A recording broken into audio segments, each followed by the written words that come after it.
ሰላም ጤና ይስጥልኝ። የምን ጊዜ ሚዲያ ቤተሰቦች የጠቅላይ ሚኒስትር አብይ አህመድ 7 ዓመታት የስልጣን ዘመንን በተመለከተ ከአድማጮች መድረክ ፕሮግራማችን ላይ ከእናንተ ከአድማጮቻችን ጋር ውይይት ማድረጋችን ይታወሳል። እንግዶች ጋብዘን ቆይታ ይኖረናል ባልነው መሰረት ያለፈው አርብ ከኢንጂነር አስቻለው አበራ ጋር ውይይት አድርገናል።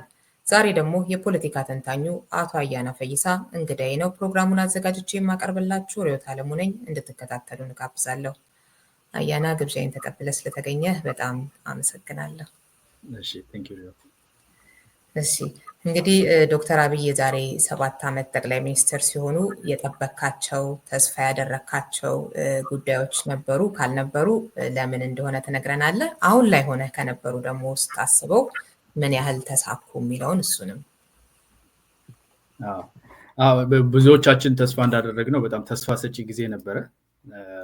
አንዳንድ ሰዎች ወደኋላ ተመልሰው እኔ ያኔም ጥርጣሬ ነበረኝ የሚል ነገር ሲናገሩ ሰማለሁ። ግን በጥቅሉ የነበረው የህዝብ ስሜት ፖለቲከኛው በጣም ተስፋ ሰጪ የሆነ ጊዜ ነው። ፍንጭ ያየንበት ነበረ። እኔ አንዱ ትልቁ ተስፋ ያደረኩት የኢትዮጵያ ፖለቲካ ውስጥ መሃሉ ባዶ ሆኖ፣ መሃሉ ማለት ኢትዮጵያዊነት የሚለው ነገር ላይ ያለው ነገር ባዶ ሆኖ ፖለቲካችን በብሔሮቻችን ላይ ብቻ ያተኮሩ፣ በብሔር ላይ ትኩረት መስጠት ክፋት ኖሮ ሳይሆን በብሔር ብቻ ላይ ያተኮሩና የጋራ የሆነው ነገር የሚያሰባስበን ነገር ላይ በጣም ክፍተት የነበረበት ነበርና እሱ አንደኛው ተስፋ ያደረኩት እሱን መገንባት ላይ፣ ሀገር መገንባት ማለት የሀገራዊ ስሜትን መገንባት ስለሆነም እሱን ትርክትና እሱን የመገንባት ስራ ውስጥ እንገባለን የሚለው አንዱ ተስፋ ነው። ሌላኛው ደግሞ የዲሞክራታይዜሽን ተስፋ ነው።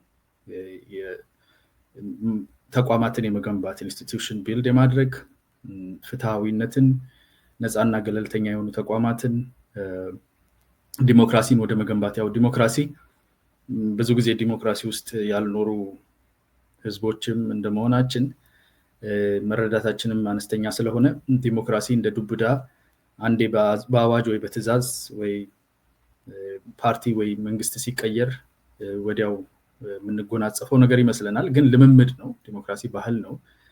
አንቺም እንደምታውቂው ብዙዎች ፖለቲካ የሚረዱ ሰዎች እንደሚረዱት ዲሞክራሲ የፖለቲካ ባህል ስለሆነ ያንን ባህል የመገንባት ሂደት ውስጥ እንገባለን የሚል በጣም ተስፋ ሰጪ የሚሆኑ ነገሮች በእውነት በተለይ የመጀመሪያው ዓመት ከ8 ወር ዓመት ከተወሰኑ ወራት አስታውሳለሁ። አይ ቲንክ ስካር የሚለው ቃል በደንብ ይገልጸዋል።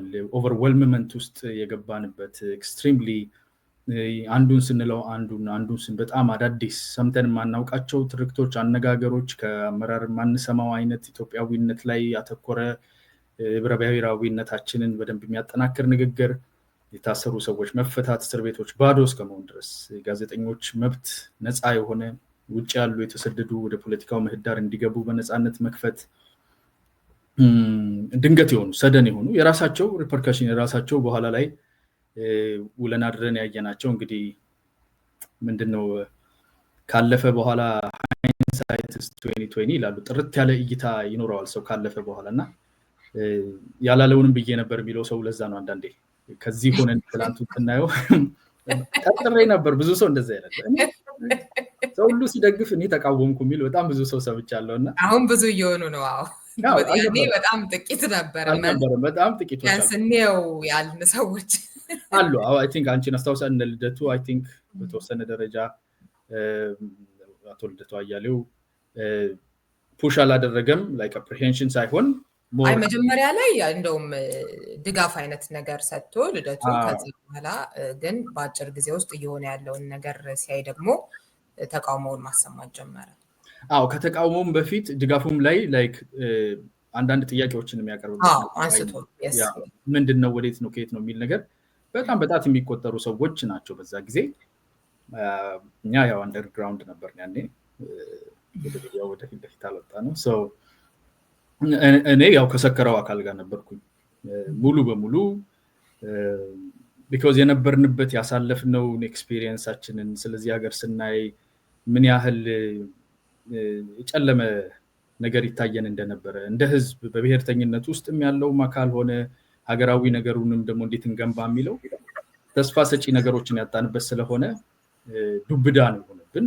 ኦቨርዌልምድ ነው ሆነው ዛሬ አንድ ዜና እንሰማለን፣ ነገ ደግሞ ነገ ላይ ተፈቱ፣ ይሄ ተለቀቀ፣ ይሄ ገባ ሚል በጣም በጣም የኤርትራ ጋር ያለው ሪሌሽንሺፕ የተፈወሰበት በጣም የሚያስገርም የሚያስደምም ተስፋ አድርገዋል የምትዩን ነገር ሪዝነብል ሆኜ ፕራግማቲክሊ በዛ ፍጥነት ይሄ ሁሉ ነገር ይቀየራል ብዬ አላሰብኩም። አትሊስት ያንን መንገድ እንጀምራለን ብዬ ካሰብኩት ብዙ ኤክስፖኔንሻሊ በሚበልጥ መንገድ ድንገት ነገሮች ሁሉ የመቀያየር ብዙ ተስፋ ያደረኳቸውም ተስፋ ካደረኩትም በላይ የሆነ ነገር ያየሁበት የመጀመሪያው አመት ከተወሰነ ወር ኦልሞስት ወደ 2 አመት የሚጠጋው ጊዜ ነበር። ከዛ በኋላ ያው መጠርጠርም ነበረ። እነኚህ ሰዎች ይፈቅዱለታል ወይ? ያው ስለምናውቀው ስትራክቸሩ እንዴት እንደሆነ የጸጥታ ስትራክቸሩ እንዴት እንደሆነ ያው መፈቅደውለት እንትን ብለዋል። ግን ኦፕሬት እንዲያደርግ ይፈቀዳል ወይ? አንዳንድ የነበሩ ነገሮች ወዲያው የቦምቡር ወራው ምናምን ሬቶሪኩ ትንሽ የተካረረ ነገር ከቲፒኤልኤፍ ጋር እየመጣ ሲሄድ ትንሽ አስጊ ነበረ። ብዙ ሰዎች እንዴት ሊፈታ ይገባል የሚል የራሳቸው መላምት የራሳቸው ነገሮች ማቅረብ ጀመሩ።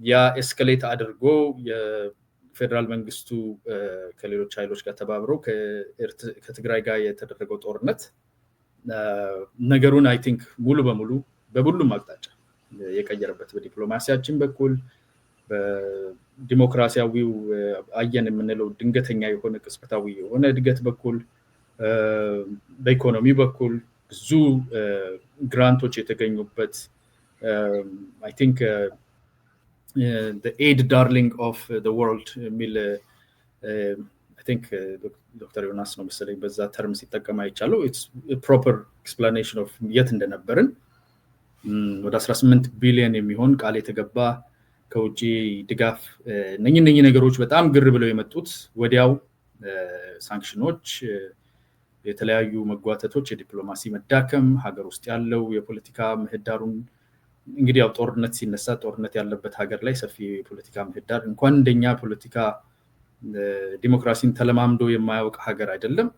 ልምድ ያላቸው ሀገሮች ውስጥም ኢንተርናሊ ግጭት፣ የጦር መሳሪያ ሞኖፖሊ ከመንግስት እጅ የሚወጣበት ጦርነት በተለይ እንደዛ የሆነ ትልቅ ጦርነት ሲደረግ ይጣባል፣ ይዘጋል። እዛ ፕሮሰስ ውስጥ ገባንና የጦርነቱ ጊዜ የፈጠራቸው ከፍተኛ ዳሜጆች ተስፋ ተደርጎ የነበረውን ኦሬዲ የተደረገውን ከዛም በላይ ተስፋ የታየበትን መልሰው አጨናግፈው አሳንሰው የሄድንበት ነበር የምንለውን ትራጀክቶሪ ወደ ተቃራኒ የወሰደበት የተለያዩ ኃይሎች ጦር መሳሪያን ለመያዝ ከዛም የያዙትን ጦር መሳሪያ ለፖለቲካ ማስፈጸሚያ የማዋል የውጭ ኃይሎች ኢንቮልቭመንት፣ ከፍተኛ የኢኮኖሚ ዳሜጅ በቢሊዮኖች የሚቆጠር ዶላር የማጣት፣ ህዝባችን የመሞት፣ ፖለቲካችንም ዳሜጅ የመሆን ነገር ውስጥ ገባን። ከዛው ጋር ተያይዞ ያሉንም የተከፈቱት በተለይ ነፃ እና ገለልተኛ የሆነን ሚዲያ አላው የማድረግ ሂደት በኋላ ኔጌቲቭ አሉታዊ የሆኑ ውጤቶች ማምጣት ጀመረ። ሚዲያው ባለባሌ ሁኔታ ለተለያዩ ፕሮፓጋንዳዎች መጠቀሚያ መዋል ጀመረና ይሄ እንግዲህ ጀነራሊ የሄድንበት መንገድ የነበረውን ተስፋ ከዛ በኋላ የጦርነቱ ሂደት ደግሞ ያንን ሁሉ ወደ ኋላ የመለሰበት የሱን አፍተርማት አሁን እያየን ያለንበት ግን በጣም ብዙ መሻሻሎች ኢኮኖሚው ላይ ተመልሰን ባውንስ ባክ የማድረግ ነገር ይታያል። በኢንተርናል ፖለቲክሱ ከትግራይ ጋር ያለው ነገር ተፈቷል። በውስጥ ያሉትም የመፈታት ተስፋ አላቸው ልንል የምንችልበት አንዳንድ ነገሮች አሉ። የተባባሱ ነገሮች አማራ ክልል ላይ ቢኖርም ኦሮሚያ ውስጥም ያለው እንዳለ ቢሆን የሱ አፍተርማት እስካሁን ዲል እያደረግን ነው። ዲፕሎማሲው ከሞላ ጎደል በጣም ተመልሶ ሪባውንድ ያደረገው እሱ ይመስለኛል። ዲፕሎማቲክሊ በጣም ከስረን ነበረ በጦርነቱ ጊዜ ያየነው ተስፋ ሁሉ ነው ወደታች የወረደው። አሁን ተመልሶ ያንሰራራበት በተለያዩ መንገዶች በኋላም ልናወራ እንችላለን ከዲፕሎማሲ ጋር ተያይዞ እነኛን አይተናል ነው የምልሽ። ያው ረጅም ጊዜ ያወራሁኝ ትንሽ እንትኑም ኔትወርክሽም ነው መሰለኝ አይ ቲንክ እንትን ብለን ነበረ እስክትመለሽ ብዬ ነው። አሁን ኔትወርክ ደህና ነው። እንትን ለማድረግ ነው ለመቀያየር ብዬ አንድ አይነት ሲን ብቻ እንዳይሆን ምናልባት ዞር ስል ያነሳቸው ነጥቦች አሉ። መጀመሪያ ላይ ምን አይነት መጠበቅ እንደነበረ፣ እንዴት በደስታ እንደተቀበልከው፣ በኋላ ላይ ደግሞ የመጡትን ከሚዲያ ጋር ተያይዞ ሌሎችን ለውጦች በተመለከተ ጦርነቱ እንደገባኝ ነው ግምገማህ ማለት ነው።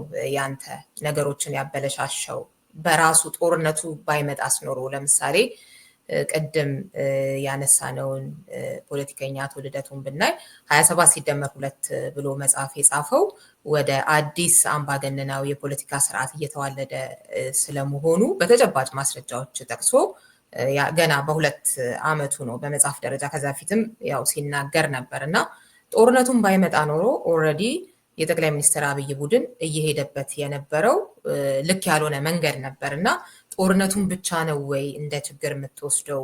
ለደረስንበት ጦርነቱ ያመጣቸው በጣም ብዙ የጠቀስካቸውን ጨምሮ ሌሎች ችግሮች አሉ። ግን ጦርነቱ ውስጥ ባይመጣ ኖሮ ትክክለኛው ትራክ ላይ ነበር ብለህ ታስባለህ የጠቅላይ ሚኒስትር አብይ ቡድን?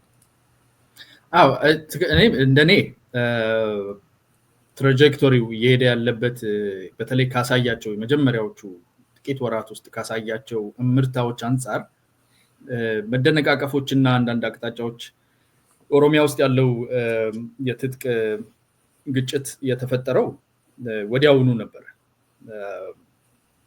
እነኚህ ችግሮች ሰርፌስ እንደሚያደርጉ በኋላ ላይ ማየት ጀመርን። ከዛው እኛ ቀድመን ነው ስካሩን መልቀቅ ጀመረና ምን አይነት ነገር ማየት ጀመርን? ሰዎች አንቲሲፔት ያደረጉት በራሳቸው የፖለቲካ ትልም ውስጥ ይሄ ለውጥ እንዴት እንደሚገባ አስልተው የሚሄዱበት እንጂ የዚህ ለውጥ ባለቤትነት በአንድ አካል ብቻ የተያዘ እንዳልሆነ ድርሻውም ደግሞ ክፍፍሉ ምን ይመስላል፣ ይህንን ለውጥ ይዞ ያለው እያስኬደ ያለው አካል የፖለቲካ ሐሳቤውና ፍላጎቱ እሺ ብሎ ይሰጠናል ወይ የሚለውን አይነት ነገር እሱ ትንሽ የለንም። እጅ ላይ ያለን ነገር የኔም ነው ከማለት አልፎ እኔ የምለው ብቻም ነው ሊሆን የሚገባው የሚል አይነት ስሜት ነበር። እሱን አሁንም ያለ የፖለቲካ ሐሳቢያችን እሱ ነው አይደል? አሁን ስልጣን ላይ ያለን መንግስት ላይክ እኔም እኮ አለሁበት የሚል ስሜት አለን። አይ ቲንክ የፖለቲካ ፓርቲ እንደተቃዋሚ እፈልገዋለሁ እኔም ያንን ስልጣን ቢይዝ ይሄን አደርጋለሁ የሚል ስሜት ያለውና አይ ያ ስልጣን እኮ የኔንም ስልጣን ነው ይዘህብኛለሁ፣ አንተ እዛ ጋር ለመምጣትህ ኮንትሪቢዩት አድርጌያለሁ፣ ስለዚህ ይገባኛል፣ ስለዚህ የኔንም ሐሳብ እዛ ውስጥ እንድታስፈጽም እፈልጋለሁ ወይም ደግሞ በእኔ ሐሳብ ስር እንድትሆን እፈልጋለሁ የሚል ይሄን አይነት መንፈስ ያላቸው ነገሮች ነበሩ። ካላደረክ እንደዚህ ነው የሚል አንዳንዶቹ ቀለል ያለ ተርም ላለመጠቀም ነው እንጂ ንቀት የሚመስሉም አሉ። እድሜውም ያው ወጣት የሚባል early 40s ስለሆነ በዛ ላይ ደግሞ የነበረበትም ፓርቲ ሞስትሊ ዶሚኔት ተደርጎ በቲፒኤልኤፍ ስር የነበረና ብዙ አይነት የንቀት እይታዎች የሚታይ ተላላኪ ናቸው ምንድናቸው የሚባሉ እንደነ ብአዴንና ኦህዴድ አይነት ድርጅቶች በዛ አይነት ስም ይሰየሙ ነበር።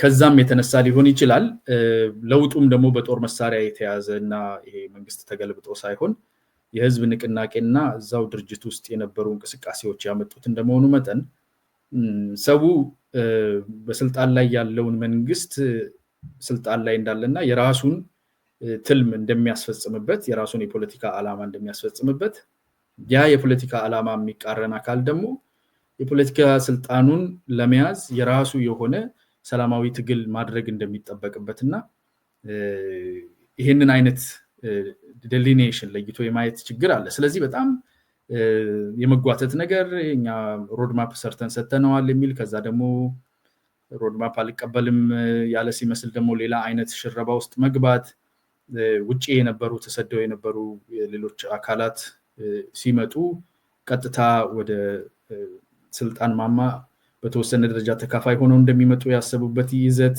እነኚህ ነገሮች መቃቃሮችን እና የተለመደ ትራዲሽን ውስጥ የመግባት ጫናዎት መገፋፋት አሻጥሮች መጀመር መታየት ጀምሯል።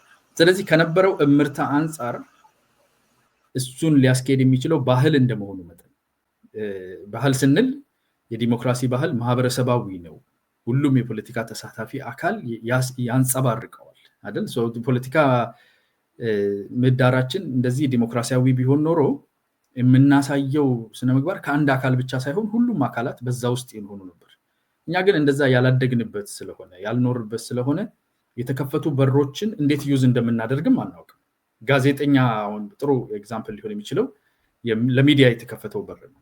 ለሚዲያ የተከፈተ በር ብዙዎቹ በስነ ስርዓት ሊጠቀሙበት የሞከሩ ኋላም ላይ በነበሩ ሪፕሬስድ የሆነ ነገር የታየበት አለ። ግን አብዛኛው ላይ የተመለከትነው ነገሮችን ኮራቦሬት ሳያደርጉ ኢንፎርሜሽንን ሳያጠሩ ህዝብ መሃል ብጥብጥ ሊፈጥሩ የሚችሉ ነገሮች ጥላቻዎችን ያለምንም ፍርሃት የመልቀቅ ነገር ነበር። አካውንታቢሊቲ የዲሞክራሲ ካልቸር ውስጡ ስላልኖርን የተለማመድነው እንደዛ ነው። ወደዛም ልምምድ የተመለስንበት አሁን የምናየው አይነት የዲሞክራሲ ምህዳሩ የዛሬ 5 ዓመት ከነበርንበት 6 ዓመት ከነበርንበት ይሄ ለውጥ ሲመጣ አሁን ያለንበት በጣም ኔጌቲቭ በጣም ወደ ታች የወረደ ነው አይደል? ኦሬዲ ተመልሰን በጣም ሪግሬስ አድርገናል በአጠቃላይ የዲሞክራሲ ምህዳሩ ላይ። ሪግሬሽን አለ። ሪግሬሽኑ እንደጀመረም አይተናል። ወዲያውኑ ነው የጀመረው፣ ብዙም አልቆየም። ግን ብዙ ጊዜ የሚደረገው ምንድነው እንደው በራሱ ፍላጎት ሆን ብሎ የከፈተውን ዝም ብሎ አንድ ቀን ጠዋት ደግሞ በግራ ጎኑ ተነስቶ እየዘጋው ማስመሰሉ ትክክል አይደለም። ባህል ስላልሆነ ልምምዱ ስለሌለን ተመልሰን ወደ ለመድነው ነገር ሪግሬስ ያደረግንበት ወደ ምንድነው ወደ ሀቢታችን ወደ ኋላ ተመልሰናል። ወደ ለመድነው ሰውነታችንን ወደ ተዋሃደው ልምምድ ሄደንበት ከመንግስትም ከሌሎችም ከተቃዋሚም ነፃ ሊሆን ከሚገባውም አካል እንደዛ ተፈጥሯል ብዬ አምናለሁ። አዎ በእርግጥም የተከፈተው የፖለቲካ ምህዳር ውስጥ የሚዲያ ውስጥ እንዴት ነው የተጠቀምንበት የሚለው ላይ ኃላፊነታቸውን በአግባቡ መወጣት ያልቻሉ፣ ለጥላቻ ሰበካ ያዋሉ፣ ለሐሰት መረጃዎች ያዋሉ በርካታ የሚዲያ ሰዎች ነበሩ። ልክ ነው። ከመጀመሪያው ግን እኔ መጀመሪያም ላይ ጥርጣሬ ነበረኝ። ምንድነው መሰለህ አሁን ላይም ሆኜ ሳየው እንዴት በዛ መጠን ሊታመን ይችላል ብዬ የማስበው አንደኛው ነገር ሚዲያ ክፍት መሆኑ፣ ይሄ እስረኞች መፈታታቸው እንደዚህ በጎ ነገር ሆኖ እያለ እሱ ማረጋገጫ ሊሆንስ ይችላል ወይ? የትኛውም መንግስት ሲመጣ ያው ሌላውን ለማሳጣት የሚያደርገው ነገር አለ አይደለ? እኔ የተሻልኩ ነኝ ለማለት ማሳያ ቢሆንስ ብሎ ቢያንስ ሊጠየቅ የሚችል ነገር ነው፣ መደምደም ባይቻል እንኳን ማለት ነው። ስለዚህ የሚዲያዎቹንም ካየህ ለምሳሌ የነ ኢቲቪ ምናምን ምንድን ነበር ሲሰሩ የነበረው ነገር ሲባል እንደው በአብዛኛው ሊባል በሚችል ለመደምደም ሊቃረብ በሚችል አይነት ሁኔታ ያለው መንግስት ላይ ጥያቄ ሊቀርብበት የሚችል አይነት ነገር እንደሱ አይነት ፕሮግራሞች ሲሰሩ አናይም ነበር። እና ያው ወደ ጠርዝ የሄደውን በህወሓት ኢህአዴግ ጊዜ ደግሞ ያው ስሙን ራሱ መገለጫ እንደሆነው የበላይነት የነበረውን ህወሓትን እሱን ነበረ ያው በተለያዩ አይነት መንገዶች የመቀጥቀጥ ስራ እንጂ ሌላውን የለውጥ ኃይል የተባለውን ነው ኦህዴድ እና ብአዴን አካባቢ ላይ ጥያቄ ለማንሳት የነሱስ ድርሻ ምን ነበር የሚለውን እንኳን የማይሰራበት አይነት ስለነበር የእውነት ሚዲያው ላይ ያለው ለውጥ ነው ወይ በወቅቱ አነሳ የነበረው ጥያቄም ጭምር ስለነበረ ነው። ሌሎችም ተደረጉ የሚባሉት ነገሮች በመልካም የሚነሱ በርካታ ነገሮች መኖራቸው እንዳለ ሆኖ ያ ነገር ግን ኢህአዴግም ሲገባ እኮ ያደረገው ነገር አለ አይደለ? ከእስረኛ መፍታት፣ ሚዲያውን ያልነበረ አይነት ነፃ ሚዲያ የመጣበት ምናምን። ከዛ ግን ትንሽ ቆይቶ ደግሞ ያንን ተጠቅመው የሚጽፉ ሰዎች ደግሞ ምንድነው ሲደርስባቸው የነበረው የሚለውን እና ከዛ አንጻር ስናየው አሁን ያልከው አይነት የፖለቲካ ባህላችን ብልሽት የወለደው ብቻ ነው ወደኋላ መመለሳችን ወይስ ደግሞ ከመጀመሪያው ሲታይ እንደነበረው ይፈለግ የነበረው አዲስ መጣ የተባለውን ደግሞ የለውጥ አቀንቃኞች ማሞገሻ የማድረግ እንጂ ሚዲያውን የእውነተኛ ለውጥስ ነበር ማለት ይቻላል ወይ የሚለው ላይ እሱን ትንሽ ብትልበት። አይ ጥሩ ነጥብ ያነሳሽው።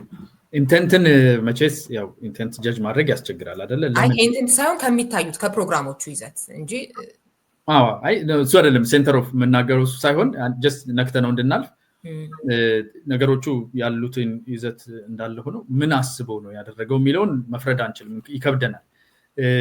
ግን አይከብደንም። ለምን መሰላየንም አይከብደን። እሺ ምንድነው በፕሮግራሞቹ ቢያንስ አሁን መንግስት እጅ ላይ የነበሩት ሚዲያዎች ሲሰሯቸው የነበሩት ምንድናቸው ስትል ምንድነው የተፈለገው የሚለውን ነገር አያሳዩህም? ኦኬ መንግስት ሚዲያዎች የመንግስት ናቸው አይደለም?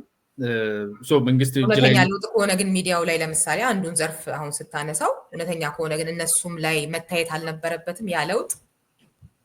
እሱ ነው የምልሽ። ያው እነኚህ ለውጦች ባይዘው ሂደት ቅድም ባህል ነው ብለናል አይደል?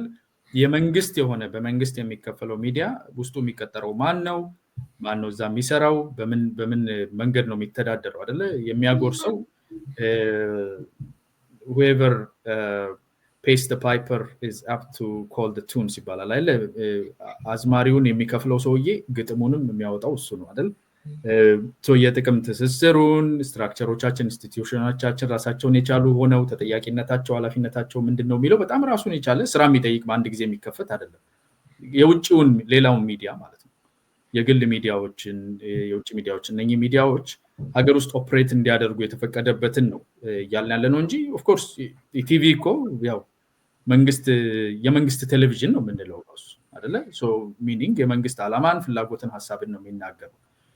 ያው በተለምዶ ማለት ነው በተለምዶ እንደዛ ነው። መኖሩም ችግር የለውም። በነገራችን ላይ ይሄ ሲሲቲቪ የራሱ የሆነ መንግስት የራሱ የፕሮፓጋንዳ ወይም ደግሞ አንድ ፓርቲ የፕሮፓጋንዳ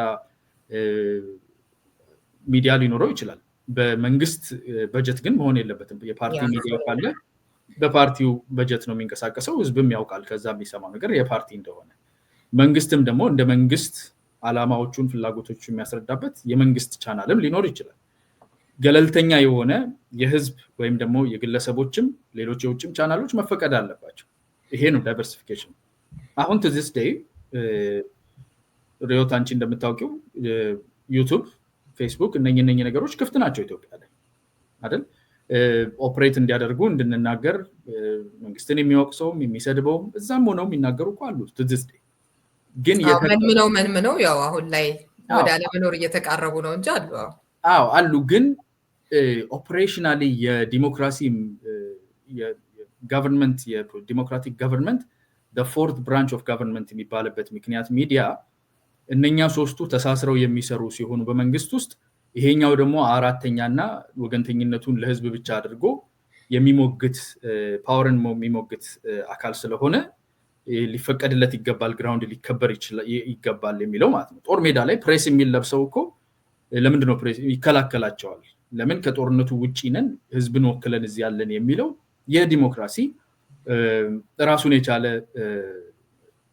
አንዱ ምህዋር ስለሆነ እሱን መገንባት ሂደት ነው፣ ስራ ነው። አንድ አካል ብቻውን ጠፍጥፎ የሚያስቀምጠው አይደለም። ተሳታፊዎች ሁሉ የዲሞክራሲ ባህልን ተጠቅመው የሚያደርጉት ነገር ነው።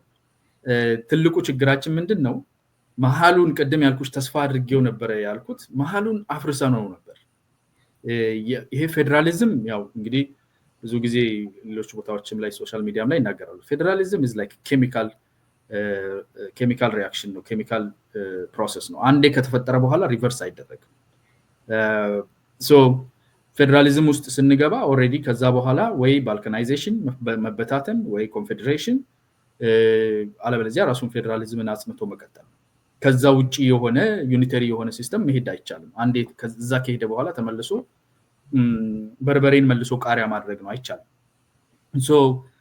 እዛ ፕሮሰስ ውስጥ ስንገባ የገባንበት አካሄድ በኮንስቲትዩዌንሲው በህዝብ ብዛት አቅሙ ከትግራይ ክልል የሚመጣ በፐርሰንታይል ማጆሪቲም በኢትዮጵያ ውስጥ ያው ማጆሪቲ የለም። ኮምፓራቲቭ ማጆሪቲ እንኳን ብናደርግ ትልልቆቹ ከሚባሉት ያልሆነ በፌዴሬሽን ምክር ቤትም ሆነ በህዝብ ተወካዮች ምክር ቤት ቁጥሩም አነስተኛ የሆነ ግራውንድ ይዞ ቲፒኤልኤፍ ግን ማጆሪቲዎቹ ሊሆኑ የሚችሉትን ግማሹን በራሱ ስትራክቸር ሰርቶ ነው የለፍን አባሮ ሌሎችን ደግሞ እነ ሶማሌ እነ አፋር እነኝን ደግሞ አጋር አድርጎ ድምጽ አሳጥቶ ኢትዮጵያዊ የሚባለውን ስትራክቸር እቺ ሀገር እያልን እኮ ነው አይደለ? እቺ ሀገር ነው አይደል? ሀገራችን ማለት ተን እቺ ሀገር እያልን ነው የኖርነው። ስለዚህ ለሀገር ተቆርቋሪነት ዋጋ መክፈል ጥቅምን እኔ እንደ ቀልድ ዩኒቨርሲቲ ምናምን ያሉ ወንድሞቼ ጋር እንደዚህ ጓደኞቼ ትዝ ይለኛል። ኢትዮጵያ እያለን ስንስቅ ስንጫወት አንዳንዴ ያው ገንዘብ ምናምን ያጥራል አይደልና እቺ ሀገር ተሽጣ ድርሻዬ በተሰጠኝ የሚል ቀልድ ነበር። እንደ ቀልድ ነው የምንናገረው፣ ግን ምን ያህል ፔትሪዮቲዝም ከውስጣችን ሃሎ አውተር እንዴት እንደተወገደ የሚያሳየው። ሀገር ተሽጦ ድርሻዬ ቢሰጠኝ ማለት ሀገር ክደት እኮ ሀገር ክደት እንደ ቀልድ ነበር የምናወራው።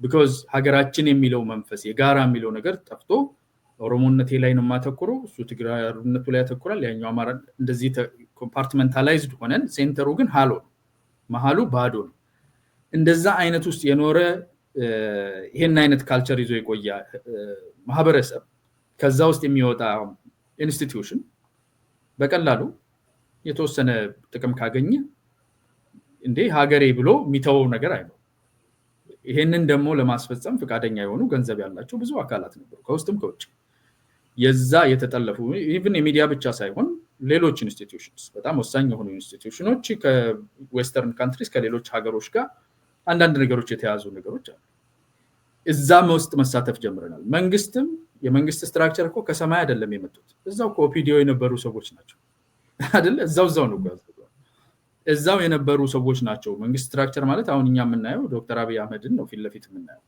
ግፋቢል ብንወርድ ወደ ታች አንድ ቲር ብንወርድ የተወሰኑ ሌሎች ሰዎች ልንጠራ እንችላለን ግን ሰፊ መንግስት ነው በጣም ብዙ ሰው ነው ብዙ ህዝብ ነው እዛ ውስጥ የሚሰራው ያ አካል ያልኖረበት ያልተለማመደው ዲሞክራሲያዊ የሆነ ፍትሃዊነት ላይ እንትን ያለ ሊን የሚያደርግ የሚደገፍ በፍትሃዊ በባላንስ የሚደገፍ በዲሞክራሲ ባህል ያልኖረ ነው ስለዚህ ትንሽ ገፋ ሲደረግ ያመጣዋል የድሮ ባህል ጭቃ ጅራፉ ይመጣል ማለት ነው ለዛ ነው በፍጥነት ተመልሰን የገባንበት ሲጀመር ግን ኢንቴንት እንዳለ እኔ ኢንቴንታቸውን ጀጅ ማድረግ አልችልም ልሽ በዚህ መንፈስ ነው ሲጀመር የሚታየው ነገር እውነትም እነኚህ ሰዎች የሆነ ለውጥ ማምጣት ፈልገዋል የሆነ አይነት ነፃ የሆነ ሀገር የሁሉ የሆነ ሀገር ለማምጣት እየተሰራ ያለ ነገር ይታይበት ነበር እንደዛ አይነት ቃና ነበር ከዛ ግን ወዲያው ተመልሶ ወደ ተለመደው ባህላችን የሄድንበት መንገድ ነው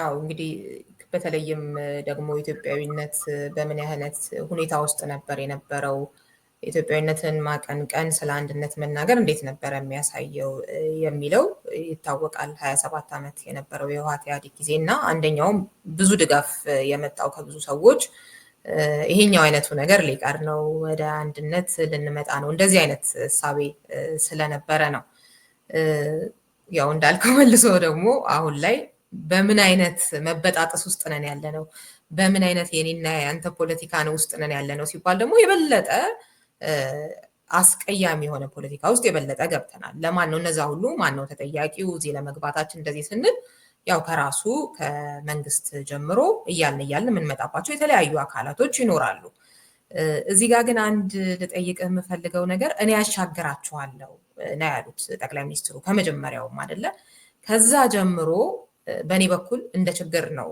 የማየው በቃ አንድ ሰው ላይ የተንጠለጠለ አይነት ነገር ማለት ነው አሁንም ደግሞ ይሄን 7 ዓመት ስንነጋገር ሁሉ የመንግስት ሚዲያዎችም እንደዚሁ 7ኛ ዓመት እንደዚህ ሲሉም ያው የጠቅላይ ሚኒስትር አብይ ወደ ስልጣን መምጣትን ነው አይደል ብልጽግና ከዛ በኋላ ከዓመት በኋላ ምናምን የተመሰረተ ፓርቲ ነውና እሱስ በራሱ የጠቅላይ ሚኒስትር አብይ እንደዚህ አይነት ያልተገባ አይነት ትልቅ ሚና እሱንስ እንዴት ታየዋለህ ብልጽግናን ስንገመግም 7 ዓመቱን ስንገመግም ያላግባብ አንድ ሰው ላይ ጥፋቱም ልማቱ ምኑም እየተጫነ አይደለም ወይ እሳቸውስ ያን ያያረጉ አይደለም ወይ የሚለው አዎ አይ ቲንክ እኔ ያሻግራቸዋለሁ የሚለውን አንድ ቦታ ነው የሰማሁት አስተውሳለሁኝና ስለ ሽግግር መንግስት ተጠይቀው ይመስለኛል በኔ ጣሉት አዎ ሽግግር መንግስት ራሱ ጥያቄው እኮ እስቲ ሽግግር መንግስቱን እንዴት ታዩታላችሁ ቢባሉ የጠየቁት ሰው አሁን ለምሳሌ እኔ እዚህ ጋር ቀመጣለሁ ሚል ነገር ሳያቀርቡ አይቀሩም ብዙ ጊዜ እንደዚህ ነው አስተሳሰባችን ሽግግር መንግስት ስንል ሀገር እንዴት ነው የምትሻገረው የሚለው ስሜት ሳይሆን እነኚህ ሰዎች ራሳቸው ብቻቸውን ሊበሉት ነው እንዲህን ስልጣን ለኛ ሲያካፍሉን አይነት መንፈስ ነው ብዙ ጊዜ ሽግግር መንግስት የሚያነሱ አካላት ብዙ ጊዜ ይሄንን አይነት መንፈስ ነው ያላቸው እንጂ በዚህኛው ሮድማፕ በዚህ ስትራቴጂክ ፔፐር መሰረት ሀገር ወደዚህ መሻገር አለባት የሚል ሪኮሜንዴሽን ሰልፍ ሰርቪንግ ባልሆነ መንገድ የሚቀርብበት ይዘት ብዙ ጊዜ አይታይም የፖለቲካ ድርጅቶች ምርጫ እስኪደርስ መጠበቅ የለብንም አሁን የተሻለ መደላደል አድርገን ለምን እኛም ያለንበት መንግስት አይሆንምና ከዛ በኋላ ስለ ምርጫ እናወራለን የሚል መንፈስ ነው የሚታይበት ሽግግር መንግስት አስፈላጊነት ምንድነው ሽግግር መንግስት መቼ ይመሰረታል እንዴት ይመሰረታል አንድ መንግስት ባለበት የሽግግር መንግስት ማድረግና የፈረሰ መንግስትን ሽግግር መንግስት ማድረግ የሚለው ራሱን የቻለ ዲስከሽን የፈረሰ መንግስት ነበር አልነበረም የነበረው መንግስት ነው እዛው የራሱ የሆነ ለውጥ ኢንተርናል ቼንጅ ነው ያደርገው ስለዚህ ወደ እንሸጋገር ስትዩ እኔንም አስገባኝ ስልጣን ላይ ያላል የሚል ነገር ነው። ስልጣን አካፍለን የቀርቡ አልነበረም። እኔ ያሻግራችኋለሁ አይ ዶንት ኖ ሜቢ ካረሳሁት በስተቀር ግን ይሁን ጥያቄ የሚሆን እኔ ያሻግራችኋለሁ ግን አንድ ሰው ማለቱ ልክ ነው። አስተሳሰቡስ እንደዚህ አይነቱ ነገር አሁንም እየሆነ ያለው አንድ ሰው ላይ ነው የተንጠለጠለው እና የሽግግር መንግስት የግድ የሆኑ አካሎች የተለያየ እንትን ያላቸው መጥተው ምናምን እንደሱ ላይሆን ይችላል። ግን አንድ ሰው አሻግራችኋለሁ አይነቱ ነገር የሰዎች ሽግግር መንግስት የሚጠይቁ ሰዎች እንዳልከውም አይነት ፍላጎት ያላቸው ከዛም ውጭ ደግሞ ሀገር በዚህ ነው የምትሻገረው ብለው የሚያስቡ ሊሆኑ ይችላሉ። የሰዎቹን እንትን አልገባበትም። ግን እሳቸው ያንን ማለታቸውና ማድረጋቸው ወዴትም ይሁን ያሻገሩን ግን ማሻገራቸው እሱ ልክ ነው ብለህ ታስባለህ? አሁንስ እሳቸው ላይ እንዲመጠንጠሉ ነገሩ ሁሉ ወደዛኛው እየሄድኩልሽ መጀመሪያ መንፈሱ የሽግግር መንግስት የሚለው ነገር ሲነሳ ሽግግር መንግስት የሚለው ጋፕ አለ ማለት ነው። በመንግስት መካከል ከአንድ አይነት መንግስት ወደ ሌላ መንግስት በመሀል ላይ የሽግግር መንግስት ነው የሚደረገው እንጂ ያለው መንግስት ራሱ ረን እያደረገ ያለ መንግስት ማለት ነው፣ ፈንክሽን እያደረገ ያለ መንግስት የሽግግር መንግስት ሲባል ኢኒሺየት ሊደረግ በጉድዊል ኦፍ የዛ መንግስት ፍቃደኝነት እኔ ያለውበት ሁኔታ እያስኬደን አይደለም፣ እየፈረሰ ነው፣ ስለዚህ ወደ ሌላ መንገድ መሻገር አለብን፣ አዲስ አይነት መንግስት መመስረት አለብን፣ ስለዚህ እንሸጋገር የሚል አይነት መንፈስ ከዛው ከራሱ መንግስት ካልመጣ አለ ኦሬዲ ፈንክሽን የሚያደርግ መንግስት የሽግግር መንግስት ሰጀስሽን ስትሰጪው እኔ እኮ እየመራሁኝ ነው የሚል መንፈስ አለ። ሶ ወደ ግለሰብ እኔ ላሻግር የሚለው ነገር ጋር እንሂድ። እንደ ኢንዲቪጁዋል እሳቸው ብቻቸውን ሊያሻግሩን አይችሉም። ንጉሰ ነገስት አይደሉም አይደለ? የፌዴራላዊ መንግስት አካል ናቸው። ፓርቲያቸው ፕሬዝዳንት አድርገው መርጧቸው ሊያገለግሉን የተቀመጡ ናቸው። ስለዚህ እሳቸው ብቻቸውን ያሻግሩናል ብለን እኛ የምንጠብቅበት ነገር አይመስለኝም። እኔ ያሻግራቸዋለሁ የሚለውም ያው እኔ እየመራሁት ያለሁት መንግስት አለ እኔ ያለው ሌላ መንግስት የሚያስመኝህ ነገር ምንድነው አይነት መልስ ሊሆን ይችላል። ጀነራሊ ስናየው ግን የኛ ሀገር ፖለቲካ ኮንሰንትሬትድ የሆነ ፓወር ነው ያለው አይደለ? ያው ዲሞክራታይዜሽን አንድ የሚፈታልን ነገር ምንድነው? የፓወር ባላንስ አሁን እኛ ሀገር ላይ ተሰብስቦ ኤግዜኪቲቭ ጋር ነው ያለው ተሰብስቦ። ስለዚህ ጁዲሽሪው እና ሌጅስሌቲቭ በጣም ልል የሆነና ለኤግዜኪቲቭ ሰብሰርቪየንት የሆነ ፖዚሽን ይይዛል። ለምን? ዲሞክራታይዜሽን የኢንስቲትዩሽኖች ግንባታ ዲሞክራሲ እንዳልኩሽ ዲሞክራሲ በአንድ በኩል አለ። እንደ ማህበረሰብ ዲሞክራሲ ምህዳራችን የሰፋ ልምምዳችንም የዲሞክራሲ ልምምዳችንም ገና የሚቀረው ስለሆነ ኤግዜኪቲቭ ጋይስ ኮሌክትድ የሆነ ፓወር አለ፣ ምንም ሊካድም አይችልም። ለዛም ነው እያንዳንዱ የትኛውን ብሔር ወይም ከአንድ ብሔር አንድ ጎጥ ውስጥ አንድ አካባቢ ላይ ያለ ታጣቂ የፖለቲካ ጥያቄን በክላሽንኮቭ ነው ማስመልሰው ያለ ዕለት ታርጌት የሚያደርገው አካባቢው ላይ ያለበትን የዛን አካባቢ የጎጡን ወይም ደግሞ የክልሉን እንኳን ሳይሆን የጠቅላይ ሚኒስትሩን ወንበር ነው ታርጌት አድርጎ የሚነሳው። የሚታገልበት ፖለቲካ የአንድ ሰፈር ያውም አንድ ክልል የአንድ አካባቢ እንኳን ቢሆን የት ነው የምትሄደው ብትዩ 4 ኪሎ ነው የሚሄደው ነው። ምን አለው 4 ኪሎ? የሚታገለው የብሔር ጥያቄ ከሆነ የዛው ብሔር አካባቢ ላይ ለምን አይቆምም? ቢኮዝ ስልጣን ሪል ፓወር ያለው 4 ኪሎ እንደሆነ ያውቃል። ኮንሰንትሬሽን ኦፍ ፓወር አለ። እሱም ሄዶ እሱን ማስቀጠል ነው የሚፈልገው። ያንን ኮንሰንትሬሽን ኤግዜኪቲቭ ሁሉን ረን የሚያደርግበት ሲስተም ነው ሴት ማድረግ የሚፈልገው። ክቡር ሊቀመንበር ያሉትን ነገር ማንም ቢማለት አይችልም ነበር በደርግ ጊዜ። ፓርላማ ምናምን ይባላል። at the end of the day ግን ማን ያለው ነገር ነው የሚፈጸመው? መንግስቱ ኃይለማርያም ያለው ነገር ነው የሚፈጸመው። አሳች ገቨርንመንቱ ሲያልፍም የመንግስቱ ጦር መንግስቱ እንደዚህ መንግስቱ እንደዛ ነው የምንለው። አንድ ኢንዲቪጁዋል ላይ ነው ፖለቲካው። ሶ ይሄንን ሲስተም መስተካከል የሚችለው በተግሳጽ ወይም በአዋጅ አይደለም። የፖለቲካ ምህዳራችን ባላንስን የሚያመጣ መሆን አለበት። መጀመሪያ መሰረቱ ዱዋል ፓርቲ አት ሚኒመም መሆን አለበት። ሁለት ተወዳዳሪ የሆኑ አንዱ ከሌላው መንግስት ሊቀበል የሚችል ሁለት ፓርቲዎች መኖር አለባቸው ቢያንስ። ከዛ ከነሱ ስር ትንንሽ ፓርቲዎች እንትኖች ምናምን ሊኖሩ ይችላሉ በግል የሚወዳደሩ ምናምን። በፓርቲ ደረጃ ግን አሁን ብልጽግና የሚባለው ፓርቲ ያለበትን እኔ ቁመናውንም ብቻ ሳይሆን መልኩንም ወደዋለሁ። ምክንያቱም ህብረ ብሔራዊ ነው። ቅድም ያልኩሽን ባዶ ያደረገው መሀሉን ባዶ ያደረገብንን መፍትሄው አንዱ ፖለቲካን እንደ ህብረ ብሔር እንጂ እንደ ብሔር መስራት ትክክለኛ አካሄድ አይሆንም። የብሔር ጥያቄዎች ይመለሱና ከብሔርተኝነቱ ከህብረ ብሔራዊ ብሔርተኝነቱ ውጭ ያለውን ከፖለቲካ እናውጣ የሚለውን ነገር አምናለሁ። የብሔር ጥያቄዎች ካሉ በምክክር ሂደት በሰጥቶ መቀበል በኤሊት ባርገን ይስተካከልልን። የሲዳማ ህዝብ ጥያቄ፣ የኦሮሞ ህዝብ ጥያቄ፣ የአማራ ህዝብ፣ የትግራይ ህዝብ ጥያቄ የሚባለውን እናምጣውና በኮንሰንሰስ ህገ መንግስታዊ ማሻሻያ፣ የፖለቲካ ማሻሻያ ሴትልመንት አድርገን ፖለቲካ እንደ ኢትዮጵያ አንድ ፓርቲ ሲመሰረት ያንዳንዱ ብሔር ብሔረሰብ ውክልና ያለበት ለያንዳንዱ ብሔር ብሔረሰብ ሄዶ ሲወዳደር እኔ ለአንተ ብዬ ለሀደሪ ህዝብ ለኦሮሞ ህዝብ ብሎ ሳይሆን የሚወዳደረው የፖለቲካ ዓላማዬ ትምህርት እንደዚህ አደርጋለሁ፣ ኢኮኖሚ እንደዚህ አደርጋለሁ፣ የውጭ ግንኙነት ላይ እዚህ ነው ሐሳቤ የሚል ቢያንስ 2 ትልልቅ ግራንድ ፓርቲዎች ያስፈልጉናል። ፓርላማ ውስጥ አንድ ኤግዜኪቲቭ ይሄን ጉዳይ ያስፈጽማለሁ አዋጅ ቁጥር እንደዚህ ብሎ ሲሄድ እየጨነቀው ነው መሄድ ያለበት። 2 3 ቆጥሮ አለን ወይ ድምጹ እነዛ እሺ ብለዋል ወይ በቃ አነጋግሮ ምን አሳምኖ በጠርዝ ማለፍ ነው ያለበት። 60% ካገኘ በጣም ብዙ ነው ድምጽ። ተፎካካሪ ፓርቲዎች የዛሬ 4 ዓመት 5 ዓመት ደግሞ ያኛው ይሄ ጥፋት በስቶበት ያኛው ገንግኖ ወጥቶ ያኛው ስልጣን ወስዶ የዛኛው ሊቀመንበር ባለስልጣን ኤክዚኪዩቲቭ የሚሆንበት እነኚህ ደግሞ ፓርላማ ውስጥ ገብተው ነፍሱን የሚያስጨንቁበት ማለት ነው። ከነሱ ጋር ተፎካክሮ በዚህ ውድድር በዚህ ፉክቻ ውስጥ 2 ትልልቅ ነገሮች ይሆናሉ። አንደኛ ህዝብ ባለ ኃይል ይሆናል። ህዝብን ለማስደሰት ይሆናል ዳንሱ። ትልቁ ትግል ህዝብ ነገ ከነገ ወዲያ ይሄንን ቀምቶኝ ለይገሌ ይሰጠዋል ነው። ዛሬ እኮ ከብልጽግና ተቀምቶ የሚሰጠው ይገሌ ማለት 60 ፓርቲ እኮ ነው ያለው። ስማቸውን ራሱ ጠርተን ማንጨርሳቸው ማለት ነው። እንኩ ብንላቸው ምን እንደምናደርግ ማናውቅ የጋቨርንመንት ውስጥ ያለውን ስትራክቸር ኦፊስ ከቨር ማድረግ የሚችል ኦፊሰር የሌላቸው ናቸው። ስለዚህ ሪል ፖለቲክስ ከሆነ የምናወራው የዲሞክራሲ ምህዳር የሚሰፋው አንዱ 2 እኩል የሆኑ ሊወዳደሩ የሚችሉ ሊፎካከሩ የሚችሉ ስልጣን ካንዱ ወስደን ለሌላው ልንሰጥ የምንችላቸው 2 ፓርቲዎች መገንባት አለባቸው። ይሄ ነው መሰረቱና ይሄ በሌለበት ሁኔታ ኦፍ ኮርስ ኤግዜኪዩቲቭ ነው ፓወር ይዞ ያለው እሳቸው ናቸው የሚያሻግሩ ይሄንን እስከማናደርግ ድረስ።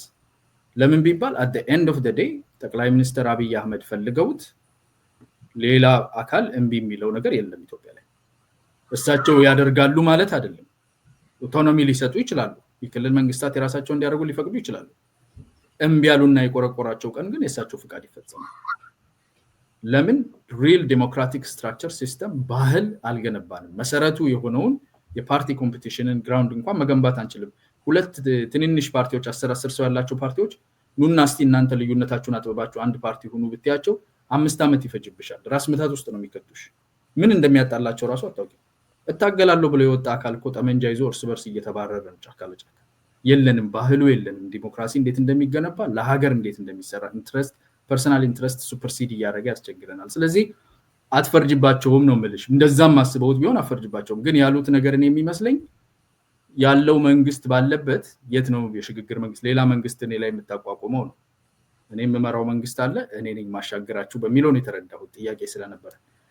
ግን እውነትም አለው ደግሞ እኔ ቢሉም ደግሞ አትፈርጅባቸውም። ቢኮዝ ኤክዚኪዩቲቭን ራን የሚያደርጉ ናቸው። ኤክዚኪዩቲቭ ሱፐርሲድ ያደርጋል። ባላንስ የለንም። አሁን የፖለቲካ ባህላችንና የነበረው ሁኔታ የመጣንበትስ ምን ይመስላል የሚለው እንዳልከው ነው። ግን እሱ እንዳይቀጥል ነበር አንዱ ትግሉ የነበረው አይደለ? እና ደግሞ በጣም በርካታ ቦታዎች ላይ በተለይ ፋኖ ቄሮ እንደዚህ እየተባለ ወጣቶች ሲታገሉ ነበር። የተለያየ በግለሰብ ደረጃ በቡድን በፓርቲ ምናምን ትግሎች ነበሩ እና እነዛ ነገሮች በኋላ ላይ እዛው ኢህአዴግ ውስጥ በእኔ በኩል አንደኛው ነገርየው ያልጣመኝና መቃወም በሚባል ደረጃም ባይሆን ግን ያልጣመኝ መቀበል ያልቻልኩበት ምክንያት አንደኛ እዛው ኢህአዴግ ውስጥ ነው ቅድም እንዳልከው ማለት ነው። ምንም የተለየ ነገር የለውም። ስለዚህ በአንድ ጊዜ እነዚህ ቃላት በጣም የሚያመምሩ ቃላት ስለተባሉ ብቻ ያንን ያህል እንትን የሚል ነገር ብዙ ሰው እንዳደረገው አይነት የሚያደርግ አይነት ስሜታዊ ነገር አልታየኝም። ሁለተኛው ነገር ከዛ በኋላ ያሉትም ንግግሮቹንም እንደዚህ የተለያዩ ነገሮችን ስንመዝናቸውም ምንድነው ወደሚፈለገው ነገር ነው የሚኬደው የሚለውንም ነገር ብዙ ጥያቄ ውስጥ የሚከቱ ነገሮች ከንግግርም ከተግባርም አንፃር ነበሩ። ከመጀመሪያውም ደግሞ እንዳልኩ የተደረጉት በጎ የሚባሉ ለውጦች ያንን ህወሓትን የማሳጣት ነው ወይስ ደግሞ በትክክል ባህሪያቸው ነው ወይ የሚለውን ኢህአዴግ ውስጥ ከመኖራቸውም አንፃር እንደገናም ደግሞ የተለመደ አዲስ መንግስት ሲመጣም የሚያደርገው ነገር ከመሆኑም አንፃር እነሱ አዲስ የሚባልም ባይሆን አንፃራዊ ለውጡ ላይ ብዙ ጥያቄ የሚፈጥሩ ነገሮች ስለነበሩ ነው። እና ከነበረን የፖለቲካ ባህል አንፃር እንዳልከው የሚገርም ነገር አይደለም። ከሚጠበቀው ከሚፈለገው ብዙ መስዋዕትነት ከተደረገበት ከተከፈለበት አንፃር ነው እንጂ በአንተ በኩል እስኪ ማለት አንዳንዶቹን አነሳስተናቸዋል፣ ግን ዋና ብለህ 1 2 3 ብለህ በጎ ብለህ በዚህ 7 ዓመት የምትጠቅሳቸው እንደዚሁም ደግሞ በመጥፎነታቸው ደግሞ የምትጠቅሳቸው የብልጽግና ጠንካራ ጎን ደካማ ጎን ብለህ እነሱ ምንድን ናቸው? በተለይ 2 3 ነገሮች ብትጠቅስ ደስ ይለኛል፣ ዋና ዋና የምትላቸው። አንደኛ ቅድም ያልኩሽ ይሄ መሀሉ ጠፍቶብናል ኢትዮጵያ የሚባለውን ነገር በትርክት ደረጃ አፍርሰነው ነበር። ስለዛም ማሰብ በጣም አነስተኛ የሆነና ደካማ የፖለቲካ ሐሳቤ እንደሆነ እስከሚታመን ድረስ ሁሉም የራሱ ነገር ላይ እንዲያደርግ ታሰበ ነበረ። ትልቅ አንድ ተሰርቷል የምለው ነገር አሁንም እየበጠበጠን ያለው የሚመስለኝ ትርክት ሙሉ በሙሉ አዲስ የሆነ ትርክት በተለይ ለሚገባው ለአዲሱ ትውልድ ተገንብቷል። ቀደም አንቺ አንስተውሽው ነበር ወደ ኢትዮጵያዊነት መመለስ ያልሽው። የምንመለስበት ኢትዮጵያዊነት ያለ አይመስለኝም። የነበረን ኢትዮጵያዊነት ባሳለፍነው ጊዜ ሁሉ ፕሮብሌማቲክ የሆኑ ነገሮች አሉበት። እንደ ታሪክ እንቀበለዋለን። እንደ ታሪክ የኛ አካል ነው፣ የእድገት አካላችን ነው። የህፃንነት ፎቶዬን አልበም አለ ቤት። አንዳንድ ጊዜ ሰው ሲመጣ ባያየው ደስ ይለኛል። በጣም የሚያስቁ ፎቶዎች አሉ። ጦጦ ጎን ተቀምጬ ምናምን በቃ ስህተቶች ነበሩ። ዳይፐር አድርጌያለሁ በዛ ሰዓት። ምን ማድረግ እችላለሁ? ግን ያ የኔ ዛሬ ያለው ያያና የግንባታ ሂደት ነው፣ የማንነቴ አካል ነው። ጉድለቶቼ፣ ጥፋቶቼ በህይወቴ ውስጥ ብዙ ያጠፋኋቸው የተሳሳተባቸው ፕራውድ የማልሆንባቸው ቦታዎች አሉ። ከነሱ ተምሬ ዛሬ የደረስኩበት ቦታ ግን አለ። ዛሬም ደግሞ ያሉኝን ችግሮች ለነገ ግንባታዎቼ አካል ናቸው። እንደ ሀገር የምንመለስበት የምንኮራበት ይሄ ነበር እንዲህ ነበር አብረን መኖር የነበረብን የምንለው የለንም። ለአንዱ እሱ ላይ ሀሳቤን ብገልጽ ደስ ይለኛል። ይቅርታና ከነበረው በህወሓት ኢህአዴግ ጊዜ የነበረው ኢትዮጵያዊነት የሚባለውን ነገር የመጥፋት ጉዳይ ኦልሞስት ለመጥፋት የመቃረብ አይነቱ ጉዳይ የተሰራበት ስለነበር እሱን ስላነሳ ያ ከዛ በኋላ ደግሞ የመጡት ትርክቶች ደግሞ አንድነትን ሊመጣልን ነው የሚል ተስፋ ብዙ ሰው የደገፈበት ምክንያትም አንደኛው ይሄ ነው በሚል ነው ያነሳሁት። መመለስ የሚለውን ነገር ካመጣኸው ያው ሌላ አይነት ውይይትና ክርክር እንዳይሆን ብዬ ነው። የሌላ ጊዜ እንመለስበታለን እንጂ ለምሳሌ እኔን ብትጠይቀኝ ምን አስባለሁ መሰለ? አዎ በጣም የሚያስጠላ ታሪክ አለን፣ ጥሩም ታሪክ አለን፣ እንደየትኛውም ሀገር ማለት ነው። የደርግን ጊዜ ሌላውንም ተውና ብንወስድ ደርግን በዲሞክራሲያዊ ባለመሆን ልትተቸው ትችላለህ። ይህንን ያህል ሰው እንደዚህ ገሏል፣ አስሯል፣ እዚህ ልትል ትችላለህ። ነገር ግን የኢትዮጵያዊነት ስሜት የሚባለውን በመፍጠር ረገድ በመስራት ረገድ እዛ ላይ እንደገናም ደግሞ እኩልነት ያለበትን የተለያዩ ዘውጎች ኢትዮጵያዊነት ትንሽ ጊዜ ቢኖረው ጦርነት ውስጥ ረጅም ጊዜ ባይቆይ ኖሮ ያንን ለመስራት የብሔር ብሔረሰቦች ኢንስቲትዩት እንዲህ እየተባለ ቋንቋዎች እየተጠኑ ምናምን በመጨፍለቅ አይነትም አይደለም እንደሚባለው እሱን ለመስራት ሲሞክር የነበረ ነው። ስለዚህ በዛን ጊዜ የነበረው ህወሓት ኢህአዴግ ሳይመጣ በፊት የነበረው ሁኔታ ሌላው ዲሞክራሲያዊ አለመሆኑን ጫፍጫፊነት ምናምን እሱን ትተህ የነበረው ነገር ግን እሱ መሰረት ላይ ቢሰራ ኖሮ በጣም ጥሩ ነበር ብዬ አስባለሁኝ። እና የኔን ሀሳብ ተረድቼሻል። የአንቺን ሀሳብ በደንብ አውቀዋለሁ እኮ ትክክልም ነሽ። ባይዘ ጥሩ ያነሳሽው አንድ እውነት ከትላንት ወዲያ ኦኤምኤን ላይ ነበርኩ በኦሮምኛ ኮንቨርሴሽን ከተወሰኑ ፓናሊስቶች ጋር እያወራው ነበረ። ብዙውን ሰው የሚኮሰኩስ እንደሆነ የማውቀው ግን ሁልጊዜ የምናገረው አንድ ነገር አለ። 2018 ዶክተር አብይ እና ባልንጀሮቻቸው እዚህ መጥተው አሜሪካ ሀገር 2 ቦታ ላይ የተደረጉ የህዝብ ስብሰባዎች ነበሩ። አንዱ ዋሽንግተን ዲሲ የተደረገው ነው፣ አንደኛው ሚኒሶታ የተደረገው ነው። ሁል ጊዜ የሚገርሙኝ የምጠቀምበት እንደምሳሌ ክሊር የሆነው ኢሜጅ ቆይቼ ነው ተመልሼ ሁሉ አየሁት፣ ቪዲዮን አውጥቼ አንቺም እንድታይ ጋብዝሻለሁ። በጣም የሚገርም ነገር ያየሁት ዋሽንግተን ዲሲ ላይ ኢትዮጵያ የሚባለውን ቃል በተናገሩ ቁጥር ይጮህ ነበር። በለማ መገርሳም ዶክተር አብይ በጣም በቃ ሰው ኢትዮጵያ የሚባል ስም ሰምቶ አያውቅም እንደሚያስብል ነበር። ያ ኢትዮጵያ በተባለ ቁጥር የሚጮኸው እና የሚያጨበጭበው ህዝብ የነበረው እይታ የሆነ አይነት ኢሜጅ የኢትዮጵያ ኢሜጅ አለ። ወደዛኛው የመመለስና ያንን ሙሉ በሙሉ ሪኮንስትራክት የማድረግ ነገር እየመጣልኝ ነው የሚል እምነት ነበር። ሚኒሶታ ላይ የኦሮሞ ፖፑሌሽን በጣም የሚበዛበትም ነው። በአፋን ኦሮሞ የሚደረጉ ንግግሮች ላይ ኦሮሚያ የሚባል ሲነሳ ተመሳሳይ የሆነ ሆታ እሩምታ ነበር። በቃ ሰው ከፍተኛ የራሱን ክልሉ የብሔሩን ስም ሰምቶ የማያውቅ ነው እንደሚያስብል፣ በጊዜው ግን ከፍተኛ ስካር ነው። ያ አካል እየሰማ የነበረው ደግሞ የነበረውን ብሔር ተኮር የሆነውን የትግል ሂደት በሙሉ ቃናው በራሱ እይታ ሊያስፈጽምልኝ የመጣ ከኔ የተወለዱ ልጆች አሉ የሚል ነበር። earliest disappointment by the way ከዛኛው አካል ነው የመጀመሪያው ጦር መሳሪያ እንዳነሳው ወደዛ የገባው earliest disappointed ነው አካል። later on disappointed የሆኑ አካላትም አሉ። ሆነም ቀረም እየተሄደበት የነበረው አሁን እየሄድንበት አንድ እንደ ሰክሰስ እያነሳውት ያለው ነው እየሄድንበት ያለ ነው። ኢትዮጵያ እኔ ኢትዮጵያኒስት ነኝ በፊት ነው ብለው ባይዘው ኢትዮጵያኒስት ነኝ ግን ኒዮ ኢትዮጵያኒስት ነኝ ነው ብለው የሆነ አካውንት ነበር ኒዮ ኢትዮጵያኒስት የሚባለው። አዲስ ወደፊት እየመጣች ያለችው አዲሷ ኢትዮጵያኒስት ነኝ ብዬ ነው ማለት። ትክክለኛው የኢትዮጵያ ምስል ትርክታችን ያለበትን ብልሽት ማውጣት ነው። ደርግ በነገራችን ላይ በጣም ችግር አለብን። ፖዚቲቭ ነገሮችን አፕሪሺየት አናደርግምና አመሰግናለሁ ሪዮት ይሄን ስላመጣሽ። ደርግ ከነ ችግሩ ከነ ብልሽቱ ያው እንግዲህ ተጠርቶ የማያልቅ ነው። ከዚህ በፊት ተናግሬያለሁ። አንቺ ጋር ይሁን አላውቅም። እናቴ እኔን ወልዳ ከዛ መልሳ ወንድሜን ታናሽ ወንድሜን በ3 ዓመት ባልሞላ ጊዜ ስትወልድ አንዷ ሴትዮ አይ አንቺ ለአብዮቱ ትንሽ ታማኝ ነሽ ነገር አለቻት። ወታደር ብሔራዊ ውትድርና በሚደረግ ወታደር እየፈለፈልሽለት ነው ለደርግ የሚል ማለት ነውና በኔ ልጆች ዘመን አይኖርም ብላ ራሷን የሆነ ትንቢታዊ ነገር ተናገረች በዛ ጊዜ። እውነትም ያው አልቆየም አድገን የምንመለመልበት ጊዜ አልደረስንም ማለት ነውና የነበረውን ሰቆቃ እናት ስትወልድ ራሱ ከውትድርና ጋር አያይዞ የማየቱን ለማቅረብ ያንን ሁሉ ችግር ቢኖርበትም በተለይ በብሔር ጉዳይ ላይ ሀገራዊነት ጉዳይ ላይ የሀገር አንድነትና የፔትሪዮቲዝም ላይ ደርግ በጣም ሰፊ የሆነ ነገር አለ። እንደ ኦሮሞ ተወላጅ እንደ በብሔርተኝነት ውስጥም እንደቆየ ሰው የኦሮሞ ህዝብ ጥያቄ የሌሎችም ህዝቦች ጥያቄ በተለይ ፖለቲካል ሳውት ኢትዮጵያ ውስጥ ትልቁ ጥያቄው የነበረው የመሬት ላራሹን ጥያቄ የመለሰው ነው። ይሄንን ያመጣ መንግስት ነው። እነኚህ ሬኮግናይዝ ማድረግ አለብን። ግን በነባራዊ ሁኔታው በደርግ ጊዜ እነኚህ አሁን ተፈተው ያሉት የብሔር ጥያቄዎች ተከባብሮ አንድ ብሔር በራሱ ቋንቋ መከበር አለበት በኢህአዴግ ጊዜ የተከበሩ ነገሮች ማለት ነው አልነበሩም። በኢህአዴግ ጊዜ ችግሩ ምንድነው?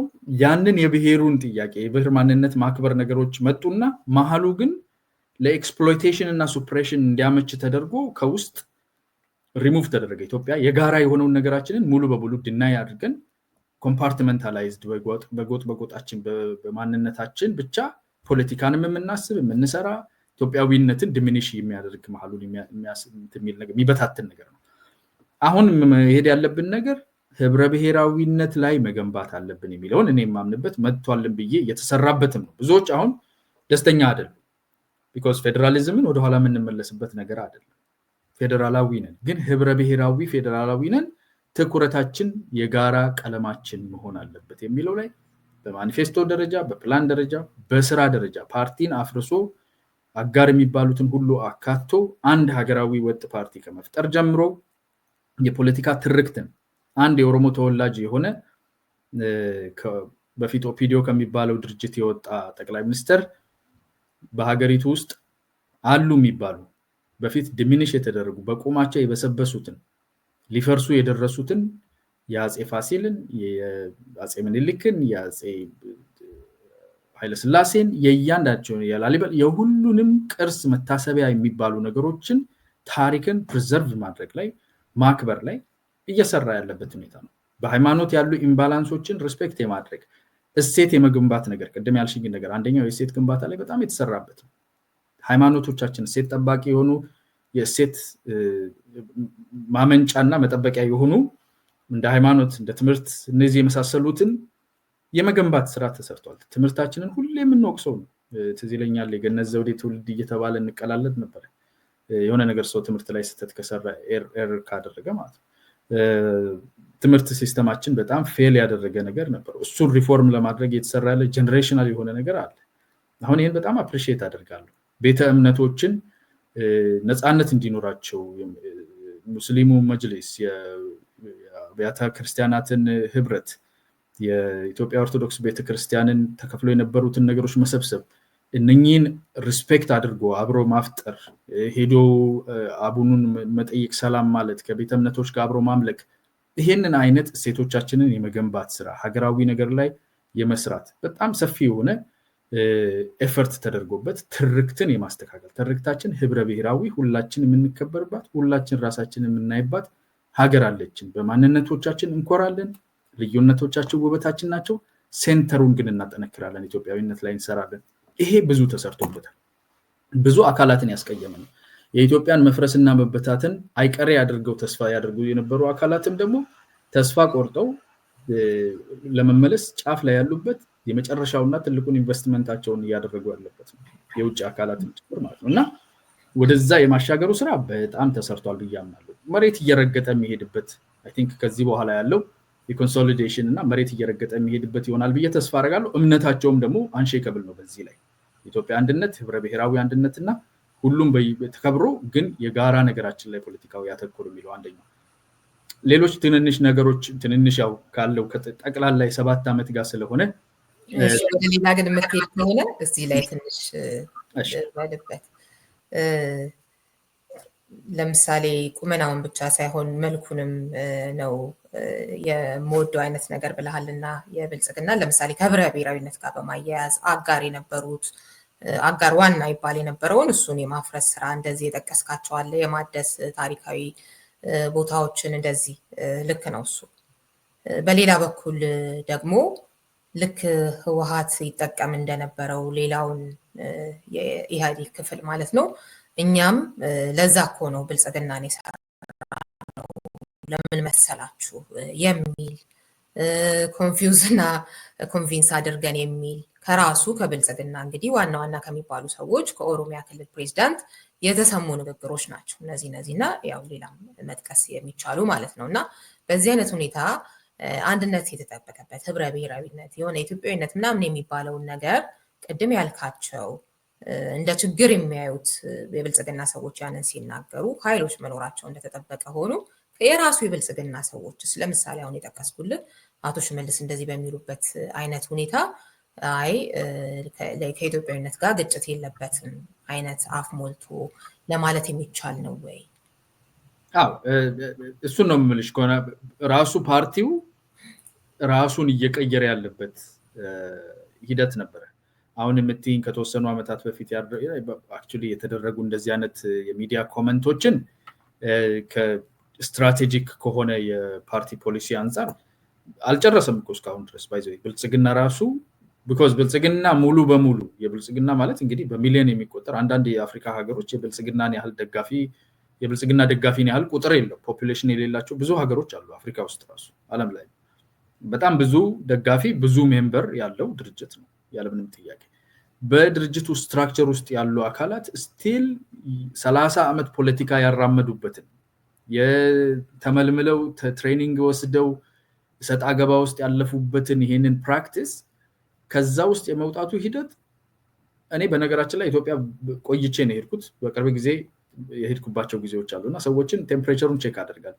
ባለፉት 3 ዓመታት ውስጥ ትራጀክቶሪውን አይቼዋለሁ። ሰዎች ያወሩበት የነበረው መንፈስ ኦፕሬት ያደርጉበት የነበረው እይታ እየተቀየረ የሄደበት ነገር ነው። እየተቀየረ በአማራ ክልል ላይ አይቻለሁ፣ ኦሮሚያ ውስጥ አይቻለሁ፣ ሌሎች አካባቢዎች ደቡብ አካባቢም ሄጄ አይቻለሁ። አንዳንዶቹ ስታግናንስ ያሳዩ አሉ። ሲስተሙ ሲቀየር ሀገሩ ራሱ ከዛ አይነት መንፈስ እየወጣ ሲሄድ ፓርቲው ከነበረበት ያንን አይነት አስተሳሰብ ወጥቶ አሁን በጽህፈት ቤት ደረጃ የኦሮሚያ ጽህፈት ቤት የአማራ ጽህፈት ቤት የሚባላል እንጂ ፓርቲያችን ሀገራዊ ፓርቲ ነው፣ ጉዳያችንም ሀገራዊ ጉዳይ ነው። ለአስተዳደር ከሚደረገው ነገር በዘለለ ፖሊሲ በአጠቃላይ አንድ ቦታ ነው፣ የኢትዮጵያ ነው ፖሊሲው እንዳለ የሚለው እየሰረጸ የሚሄደው እዛው ድርጅቱም ውስጥ ነው። እነኚህ ኮመንቶች በምን ይዘት ተደረጉ እነሱን ራሱ ዴሊብሬትሊ አይተን ኤክስፕሌን ማድረግ ካስፈለገ ያስፈልግ። ኢቭን ባይሆንም እንኳን እንደዛ አይነት መንፈስ እንኳን ኖሯቸው ቢሆን ሂደቱ ፓርቲ ውስጥ እየሰረጸ የገባበትና አሁን ለውጡን ይሄ ፓርቲ ሙሉ በሙሉ ወደ ሀገራዊነት የሚለወጥ ከሆነ ሌላ አንድ ተወዳዳሪ ፓርቲ እንዲህ አይነት መንፈስ ያለው ፖለቲካው ሙሉ በሙሉ ኢትዮጵያዊ አድርጎ ሊያቀርብ የሚችል ካለ በዲሞክራሲው ሂደት ውስጥ አይ ቲንክ በእኛ ጀነሬሽን ልናይ የምንችለው ፓወር ትራንስፈር በእነዚህ መሃል አንዴ ካየሁኝ እኔ አይ ቲንክ ወደ ዲሞክራታይዜሽን በጣም ትልቅ እርምጃ ሄደናል ብዬ አስባለሁ። ቢኮዝ ሰፊ ፕሮሰስ ስለሆነ እነኚህ የምትያቸውን ነገሮች አንዳንዶቹ እሰማለሁ። አንዳንድ ባይዘው አሁን አንቺ ያነሳሻቸው ኦፍ ኮርስ ሃየር ሌቭል ያሉ ናቸው። ወደ ታች ስትወርጂ ደግሞ ባስ ያለ ነገር ትሰማያለሽ።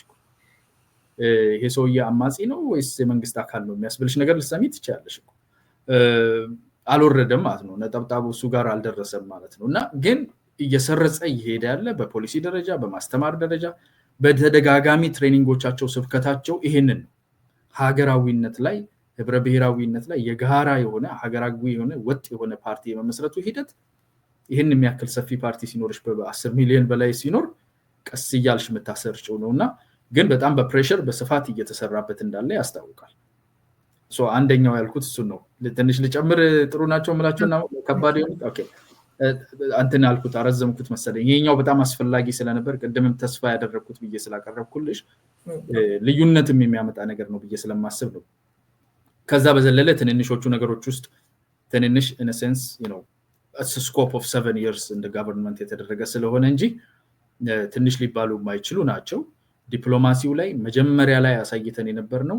ከዛ በኋላ ተሽመድምዶ ወደ ኋላ በጣም ፕራይ አድርገን ተገፍተን የነበር ነው። አሁን በቅርብ ጊዜ በተለይ ባለፉት 2 ዓመታት ውስጥ እንደገና ተመልሶ ሪባውንድ የተደረገ ደስ የሚሉ ነገሮች አይተናል። የዲፕሎማሲ አቅም በስራ የተለካበት በድርጅት መዋቅር ውስጥ በትልልቅ ዓለም አቀፍ ድርጅቶች ውስጥ ያለ ተሳትፎ በአንዳንድ ቦታዎች የመመረጥ ብሪክስን ብዙዎች ሊያሳንሱት ይሞክራሉ። ብሪክስ ውስጥ ሜምበር ሆኖ መጀመሪያዎቹ ትልልቆቹ ሜምበሮች ጆይን የማድረግ ራሱን የቻለ ትግል የነበረው አንዳንድ ቦታዎች ላይ ደግሞ በሂደት ያየ ነው። አሁን ሶማሊያ ላይ ምን ያህል መወራጨት እንደነበረ ኢትዮጵያን ከሶማሊያ ፎርስ ውስጥ ለማስወጣት በጸጥታው ምክር ቤት በመናም ብዙ የተደረጉ ነገሮች አሉ። ግድቡን በሚመለከት በጸጥታው ምክር ቤት የተደረገ ብዙ በቃ በጦርነቱም ጊዜ ብዙ ነገር አለ እና እነኚህን ሪቨርስ የማድረግ ግንኙነቶችን የመገንባት በፊት ሪሌሽንሺፕ ጠንካራ ሪሌሽንሺፕ ያልነበረንን ሀገራት ወደ እንደዛ አይነት ሪሌሽንሺፕ የመግባት ቼክ እና ፈረንሳይ እና ምናምን ብዙዎቹ አሁን ብዙ ያልተለመዱትን የአረብ ሀገሮች ጋር በተመሳሳይ ደግሞ ከዌስተርን ወርልድ ጋር ያለው ግንኙነት በቅርብ ጊዜ ከማርኮ ሩቢዮ ያወጡትን አይ ቲንክ የስልክ ግንኙነት አይተናል። ይሄ ሪሌሽንሺፕ እየጠነከረ ቨርስድ የሆነ ደግሞ ከተለያዩ ሀገራት ጋር የሚደረግ መሆኑን በላይኛው የአባይ ተፋሰስ ሀገራት ላይ የሚያስመዘገብናቸው አንዳንድ ነገሮች የሚያሳዩት ዲፕሎማሲው ላይ በጣም ጥሩ ነገር ይታያል። ጂዲፒ ኢኮኖሚ ጀስት ግሮስሊ ካየ ነው በአጠቃላይ የህዝብ ተጠቃሚነት ምናምን ብለን በደንብ ሊቪንግ ስታንዳርድ ጋር ወርደን ስንለካው የተለያዩ ጥያቄዎች እና ችግሮች ሊኖሩ ይችላሉ።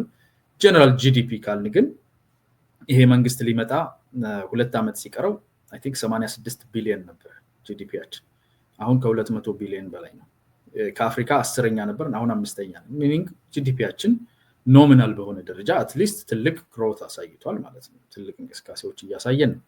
ሌላኛው የማክሮ ኢኮኖሚክ ሪፎርም ነው። ብዙዎቹ አሁንም ችግሩን ነው የምናየው። ገና እኔ እንደውም የፈራሁትን አይደለም፣ ትልቅ ሾክ ሊፈጥር የሚችል ነው። ማክሮ ኢኮኖሚክ ሪፎርም ማለት ፕሬዚዳንት ትራምፕ ቅርብ ጊዜ ሰርጀሪ ምናምን እሳቸው ለታሪፍ ያሉት አይ ዶንት ቲንክ እሱ ያን ያህል ሰርጀሪ የሚባል አይደለም። እኛ ያደረግነው ማክሮ ኢኮኖሚክ ሪፎርም በተለይ ፎሬን ኤክስቼንጅ ፎሬን ከረንሲን ፍሎት ማድረግ ብዙ ሀገሮችን የገደለ ፕሮሲጀር ነው። ብዙ ኢኮኖሚዎችን ያላሸቀና ወደኋላ የመለሰ ሪፎርም ነው። ግን አስፈላጊም ነው። ለእንደኛ አይነት ሀገር ሬጉሌት አድርገነው አልቻለም። በየጊዜው ዲፕሪሺየት እንድናደርግ እየተጠየቅን ከረንሲያችን እየተባባሰ የሚሄድ ገበያ መር ካልሆነ የውጪ ፎሬን ዳይሬክት ኢንቨስትመንትን ለመጋበዝ የሚያስቸግር በጣም ብዙ የራሱ የሆነ የተወሳሰበ ቻሌንጅ አለ ነው። ሀገር በቀል የሆነ ሪፎርም እናደርጋለን፣ በየጊዜው እኛ ዲስካውንት አናደርግም፣ በየጊዜው አናወርድም ገንዘባችንን ብለን የተሰራው ስራ በጣም ሊጎዳን የሚችል ነበር። በጣም አሁንም ስቲል ኢፌክቱን ፊል እያደረግነው ነው። ሰብሲዲዎች አሉ ገና ፊል እናደርገዋለን ለተወሰነ ጊዜ ለሚቀኔ ይሄ ነገር ሲካሄድ 3 ዓመት ያህል ፊል እናደርጋለን ብዬ አስቤ ነበር። ግን ከዛ ወተን አሁን ፍሎት ያደረገ ከረንሲ ይዘን ነው ያለነው የሚለው ነገር ራሱ ትልቅ ድል ነው። በኋላ ላይ ዲቪደንድስ ፔይ የሚያደርግ ነውና እነኝን የመሳሰሉ ውስጡ መግባት አልፈልግም። የአባይ ግድብ አይ ቲንክ አሁን ገርድ ሊያልቅ ነው። በግሪን ኢኒሺዬቲቮች ያሉ ነገሮች እነኝ ሲባል ራሳቸው ኮስችነብል ናቸው። የስንዴ አምራችነት ፋኦ ሸልመውታል። በዚህ በኩል ጥያቄዎች አሉ። ሪጋርድለስ ፎከሱ ምን ላይ ነው? መመገብ ላይ ተማሪ መመገብ ምናምን የሚባል አሁን እንደዚህ ደስ የሚሉ ነገሮች አሉ አይደለ? እነኚህ ፖዚቲቭ ነገሮች አሉ። ኔጌቲቮቹን እናንሳ ከተባለ ደግሞ ትልቁ የጦር መሳሪያ መበተን ነው። ጸጥታ፣ ሴኩሪቲ፣ ሰላም በፍጹም የመንግስት አንደኛ የሚባለው ሪስፖንሲቢሊቲ ጸጥታ መከበር። ሰዎች ወጥተው መግባት መቻል አለባቸው። ሰዎች ወጥተው የሚገቡበት ሂደት በጣም ተጣቧል። አይተን በማናውቀው ሁኔታ በተለያዩ አካላት መሳሪያ የተነሳበት አለ። ቅድም እንዳልነው የኢኮኖሚው የሌሎች ነገሮችም የት ሊደርስ ይችላል በሚያስብል ደረጃ ወደኋላ የሚመልሱ የሚያፈኑ ነገሮች ታይተዋል። ሶ ሞኖፖሊ ኦፍ ቫዮለንስን ኮንትሮል የማድረግ የፖለቲካ ኢሹዎች በጦር መሳሪያ እንዳይፈቱ ሚቲጌት የማድረግ እነኚህ ነገሮች አልተቻሉም። በምክክር ሊፈቱ የሚገቡ ነገሮች አልተፈቱም። ወደ ጦር መሳሪያ የተሄደበት አለ። ከሁሉም አካል ጥፋት የገሌ ነው የሚባለው፣ ግን ሪስፖንሲቢሊቲ ሁሌ ሼርድ ነው። ጸጥታን በሚመለከት የሀገር ሰላም በሚመለከት እነኚህ አይነት ነገሮች አንድ ቦታ ላይ የሚተፈዘፍ አይደለም። የፖለቲካ ምህዳሩ እየጠበበ ሲሄድ እንዲህ አይነት ነገሮች እየበዙ እንደሚሄዱ ማወቅ ያስፈልጋል።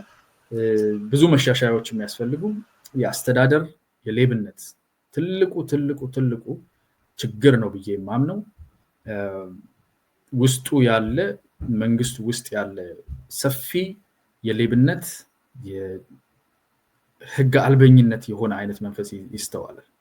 በጣም ብዙ ቦታዎች ላይ የምንሰማው ኮምፕሌን የሚደረገው እሱን ኮንትሮል ማድረግ አይ ቲንክ በጣም ኢሚዲየት ሪስፖንሲቢሊቲ ነው ብዬ የማስበው። ለራሱ መንግስት አደጋ ለህዝብ አደጋ የሆኑ አጉራዘል እንደፈለገ ህዝብ ላይ የሚፏልል ከግብር የሚሰርቅ ከመንግስት የሚሰርቅ ከህዝብ የሚሰርቅ ከታጠቁ አካላት ጋር የሚሰራ እንደ ልቡ የሚሆን ከተማ ውስጥ የማይሆኑ ሪፖርቶች እንሰማለን። እንደፈለጋቸው የሚሆኑ አሉና ራስን ኮንትሮል ማድረግ ሲስተሙን ማጽዳት የጎደለው የአስተዳደር ብልሹነት፣ የህግ የበላይነት፣ የጸጥታ እነኚህ ነገሮች የጎደሉ ናቸው። ያንኑ ያህል ደግሞ በጣም ትልልቅ ፖዚቲቭ የሆኑ ነገሮችን አይተንበታል። እነኚህ ባይኖሩ ኖሮ ደግሞ የት ይደርስ ነበር? በተለይ ሰሜን ላይ የተደረገው ጦርነት ባይደረግ አይ ቲንክ ያለፈው 7 ዓመት ሜጀር ዲቨሎፕመንት ይሆን ነበር ለሀገራችን ብዬ አስባለሁ። እንግዲህ በበጎም እንደዚሁም ደግሞ በደካማ ጎን ብላ የጠቀስካቸው ጉዳዮች አሉ። እያንዳንዳቸውን ብንወስዳቸው ብዙ ሊያባብሉ የሚችሉ ነው። ከኢኮኖሚም አንጻር የተለያዩ ኢኮኖሚስቶች የሚሰጡት አስተያየት አለ። እንዴት ነው በተጨባጭ ሰው እየኖረ ያለው ከሚለው ጀምሮ እንደዚሁም ደግሞ በበጎ ሊነሱ የሚችሉ ስራዎችን የጠቀስካቸው አለ። ግን ከምንም በላይ የሚቀድመው አንተም ያልከው የሰዎች በህይወት የመኖር መብት ነው፣ ወጥቶ የመግባት ጉዳይ ነው። እሱ ላይ ዋናው የመንግስትነት ዋን ላይ ነው እንግዲህ ፌል ያደረገው ብልጽግና እና ስለዚህ ሌሎች ነገሮች በሙሉ ምን አይነት እንግዲህ ከዋናው ነገር ጋር ስናወዳደራቸው ብልጽግና ይህንን እየሰራ ካልሆነ ሰዎች በህይወት የመኖር መብታቸውን ካላስጠበቀ ካልጠበቀ ምንድን ነው የሚሰራው ታዲያ? ለምንድን ነው የሚኖረው? ብልጽግና የሚባለው ድርጅት አያስፈልግም። ስለዚህ መወገድ አለበት። በአንድ በኩል የሚሰጡ አስተያየቶች አሉ፣ በሌላው በኩል ደግሞ እንዲያደርጉ ተጠግኖ ሊቀጥል ይችላል አይነት ነገር በሌላ በኩል በድጋፍም የሚነሳል እና በአንተ በኩል እንዴት ነው የምታየው? ይሄንን እንግዲህ የመጀመሪያውን ስራውን እንኳን ያልሰራ መንግስት እንዴት ነው ሊታይ የሚገባው ብለህ ታስባለህ? ሚዩት ነህ። መወገድ አለበት የሚለው ትንሽ ከሚያስፈልጉኝ ሀሳቦች መካከል ነው። ብዙ ሰው ተምረዋል የምላቸው ሰዎች ሲሉ ትሰማለሁ። ከጥቂቶቹ ውጪ መወገድ አለበት ይላል። ከዛስ የሚለው ነገር በጣም ግራ የሚገባ ነገር ነው። ብልጽግና ጋር ያሉ ችግሮች እኚህ ስንል በነገራችን ላይ የዲሞክራሲ ምህዳሩን ማስፋት አለበት ስንል የጦር መሳሪያንም በግሉ መቆጣጠር አለበት እያልን የህዝብ ጸጥታ እንዲከበር መንግስት ብቻ ነው ሞኖፖሊ ኦፍ በኃይል በጦር መሳሪያ ኃይል ፍቃዱን ማስፈጸም ለመንግስት ብቻ የሚሰጥ ነው መሆን ያለበት ከሱ ውጪ መበተን የለበትም ነው እያልን ያለነው።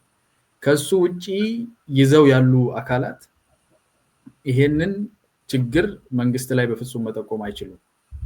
ቢኮዝ እነሱ ችግሩ ናቸው። ግን አንተ ደህንነቴን ስላላስጠበቅክ ነው ያዝኩትስ ለሚለውስ እንዴት ታየዋለህ?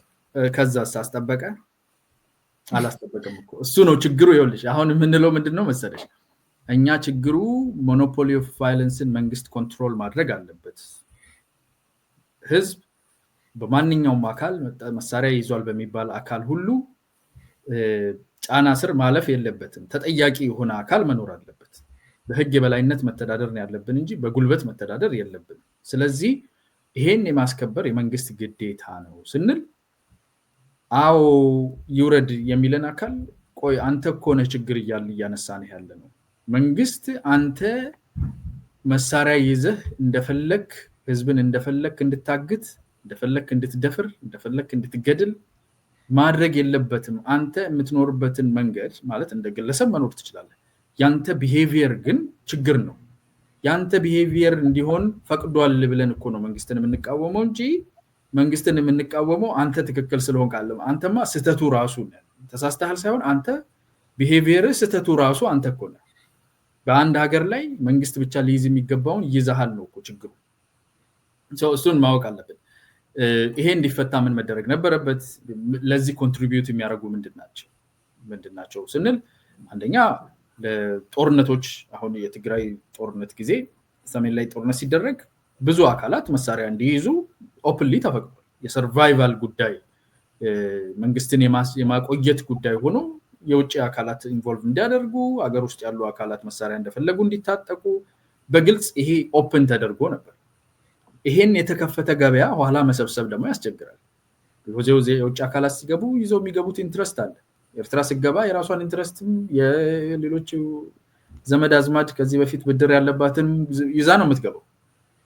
ግን በጊዜው ነፍስ ውጪ ነፍስ ግቢ የተፈጠረበትን ሁኔታ ያመጣው ከትግራይ ክልል ጋር ቲፒኤልኤፍ ጋር የነበረው ኮንፍሊክት ነው። ያ ኮንፍሊክት መፈታት የነበረበት ይሄ ነው ማለት አንድ ነገር። ያ ኮንፍሊክት ከተፈጠረ በኋላ ደግሞ በቃ እነኝን አካላት ይሄንን ከመክፈት ያው መንግስቱን መልሳችሁ ስጧቸው እነሱ ጋር ያለው መሳሪያው አቅሙም እነሱ ጋር ነው ማለት እሱ ራሱ ያንን እንደ መፍትሄ የሚያቀርብ ካለ አላውቅም። መንግስት እንደ መፍትሄ አልወሰደው። የኤግዚስተንስ ጉዳይ የመንግስትን የማስቀጠል ሀገር የማስቀጠል ጉዳይ ነው ብሎ ዘምቷል። ያ ዘመቻ ደግሞ መሳሪያ በትኗል። ጦርነት መሳሪያውን ሁሉ እጅ አስገብቶታል። ያንን የተበተነውን መሳሪያ ለመሰብሰብ ሲነሳ ደግሞ ፖለቲካል ቅርጽ ይዞ ራሱን የቻለ ፋየር እያደረገ ነው።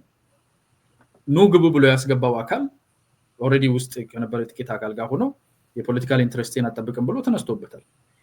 ጦር መሳሪያ ይዞ የተነሳው አካል ችግሩ ራሱ መንግስት ይሄ ችግር እንዲሆን አንደኛ ለጦርነት ብሎ የከፈተው በር አለ የህግ ከዛ በኋላ ደግሞ የፖለቲካው ምህዳር አስፍቶ እነሱን ማካተት አልቻለም። የምክክር ኮሚሽን አሁን በጣም ነው የምደግፈው ነው። ግን የምክክር ኮሚሽን እነኝን አካላት ይዞ ነው መንቀሳቀስ ያለበት ብዬ ነው ማለት እየደገፍኩትም ምክክር ትክክል ነው እያልኩ እነሱን ጥሎ አንዱን ጥሎ ሌላውን አንጠልጥሎ አይሆንም የሚለውን የራሴን ቻሌንጅ አቀርባለሁ። ምርጫ ላይ ያለኝ ቻሌንጅ ቢኖር ምርጫ ላይ መሳተፍ ግን ትክክል ነው ብዬ አምናለሁ። አሁን አቶ ልደቱ ጋር መስማማው አንድ ነገር እሱ ነው። ከሌሎችም ፖለቲከኞች ጋር ውስጡ ገብተህ ነው የምታሰፋው የፖለቲካ ምህዳር እንጂ ብረት ከተህበት የሚሰፋ የፖለቲካ ምህዳር የለም። መወገድ አለበት የሚሉ ሰዎች እኔ የምሰማው ምንድነው ተወግዶስ መንግስት አልባ ነው የምንሆነው ወይስ እሱ ተወግዶ ሊተካ የሚችልና የተሻለ ነገር ምንድነው ያለ? ችግር አለበት የምንለውን አስወግደን ችግሩን ነው የምናመጣው። ችግሩ ናቸው እነኛ አካላት አይደለ? ችግር የሆኑ ነፍጥ ያነሱ በርካታ ችግር የሆኑ አካላት በየአካባቢው ያሉ እንዳልከው መዝረፍ፣ ማገት እንደዚህ እና ሌሎችም አሰቃቂ ተግባራት ላይ የተሰማሩ። በሌላ በኩል ደግሞ አንተ ደህንነቴን አላስጠበቅም ብለው እንዳልከው ከህወሓት ጋር ከነበረው ጦርነትን በፊት ነው እንግዲህ አይደለ እገታው የነበረው ብዙ ሰልፎች ሲወጡ የነበረው የታገቱ ልጆችን በተመለከተ እንደዚህ የዛሬ 5 ዓመት በፊት እንደዚህ ነበር እና እሱን ስትመለከት ገና በቃ ሰው ጥያቄ ማንሳት ማዘን የጀመረው በእገታዎች ምክንያት በተለይ ማለት ነው እና የጦርነቱን ባይመጣ ኖሮ እየታዩ የነበረው በተለይ ደግሞ ኦሮሚያ ክልል ላይ እሱም ለምንድን ነው ሲባል የራሱ የሆነ ምክንያት አለው ከአገባብ ጀምሮ ከተቃዋሚዎች አገባብ ቅድም እንደጠቀስከው ነገር ግን እሱን መቆጣጠርም ያው የራሱ የመንግስት ኃላፊነት ስለነበረ በእንደዚህ አይነት ምክንያቶች ደግሞ መሳሪያ ያነሱ ኃይሎች አሉ። ያው መሳሪያ ያነሱትን በሙሉ ያስኬዳል ወይ የተሻለ ነገር ያመጣሉ ወይ እንደዚህ ሲባል እኔም አሁን በሚታየውም ነገርም በብዙ ምክንያቶችም የሚታየኝ ነገር የለም በእርግጥ ነገር ግን መሳሪያ ያነሱትን ሰዎች በሙሉ በተመሳሳይ የምናያቸው አይደለ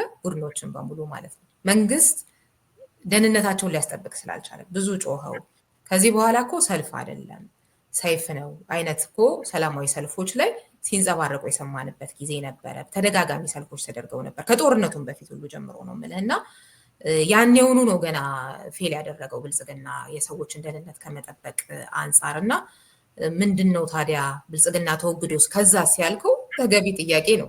እኔም መጠየቅ አለበት ሁልጊዜ ስለማስወገድ ብቻ ሳይሆን ስለመተካት ማሰብ አለብን። ያን ሳናስብ ማስወገድ የሚባለው ነገር አውዳሚ ነው የሚለውን በደንብ የምገዛው ነገር ነው። ግን በተመሳሳይ እንደ ችግር ማየት ግን መንግስት ራሱ አስገድዷቸው እንደዚህ አይነት ጉዳይ ውስጥ የገቡ ሰዎችን ውጤቱ ባያምርም ማለት ነው በተመሳሳይ እንደ ዘራፊ እንዳጋጭ ማየት ይቻላል ወይ የሚለው መንግስት አላስገድዳቸውም። ሪዮት መንግስት ያስገድዳቸው ነገር የለም። እገታዎቹን ማን ያካሄዳቸው? መቼ ነው የተካሄደው? እገታ የሚፈጽሙትን ሰዎች አይደለም የምልህ።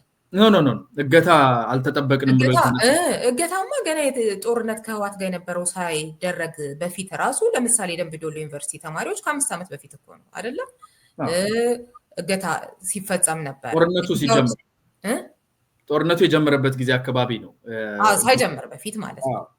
እንደገና ደግሞ ግድያዎች የተለያዩ አካባቢ ላይ የሚፈጸሙ በተለይ ጸጉረ ልውጥ እንደዚህ እየተባለ ማለት ነው የሚፈጸሙ ግድያዎች ነበሩ ከዛ በፊት አይደለም። ስለዚህ ኦልሬዲ ነበረ እኮ የሆነ አይነት ችግር ውስጥ ገብተን ነበር። ሰዎች እየሞቱ እየታገቱ ነበር እኮ ያኔም በዛ ነው እንጂ አሁን እሱን ነው አጥርተነው እንድናልፍ ስለምፈልግ ነው። አጋች ማን ነው የሚለው አንድ ጥያቄ ነው። እነኚህ ግድያዎች ሲደረጉ የነበረው የት ነው? ማን ነበር ያደረጋቸው? በግልጽ ጥርት ያለም ነገር አለ? ፖለቲካ እኮ ነው የተሰራበት። የተለያዩ ተከሳሾች ናቸው አሉት። ገሌ ነው ያደረገው፣ ራሳቸው አድርገው ነው የቀረጹት፣ እንትና ኃይሎች ነበሩበት፣ መንግስት ነው ያስደረገው፣ ኦላ ነው፣ ብዙ አይነት ነገር ነው አይደለ?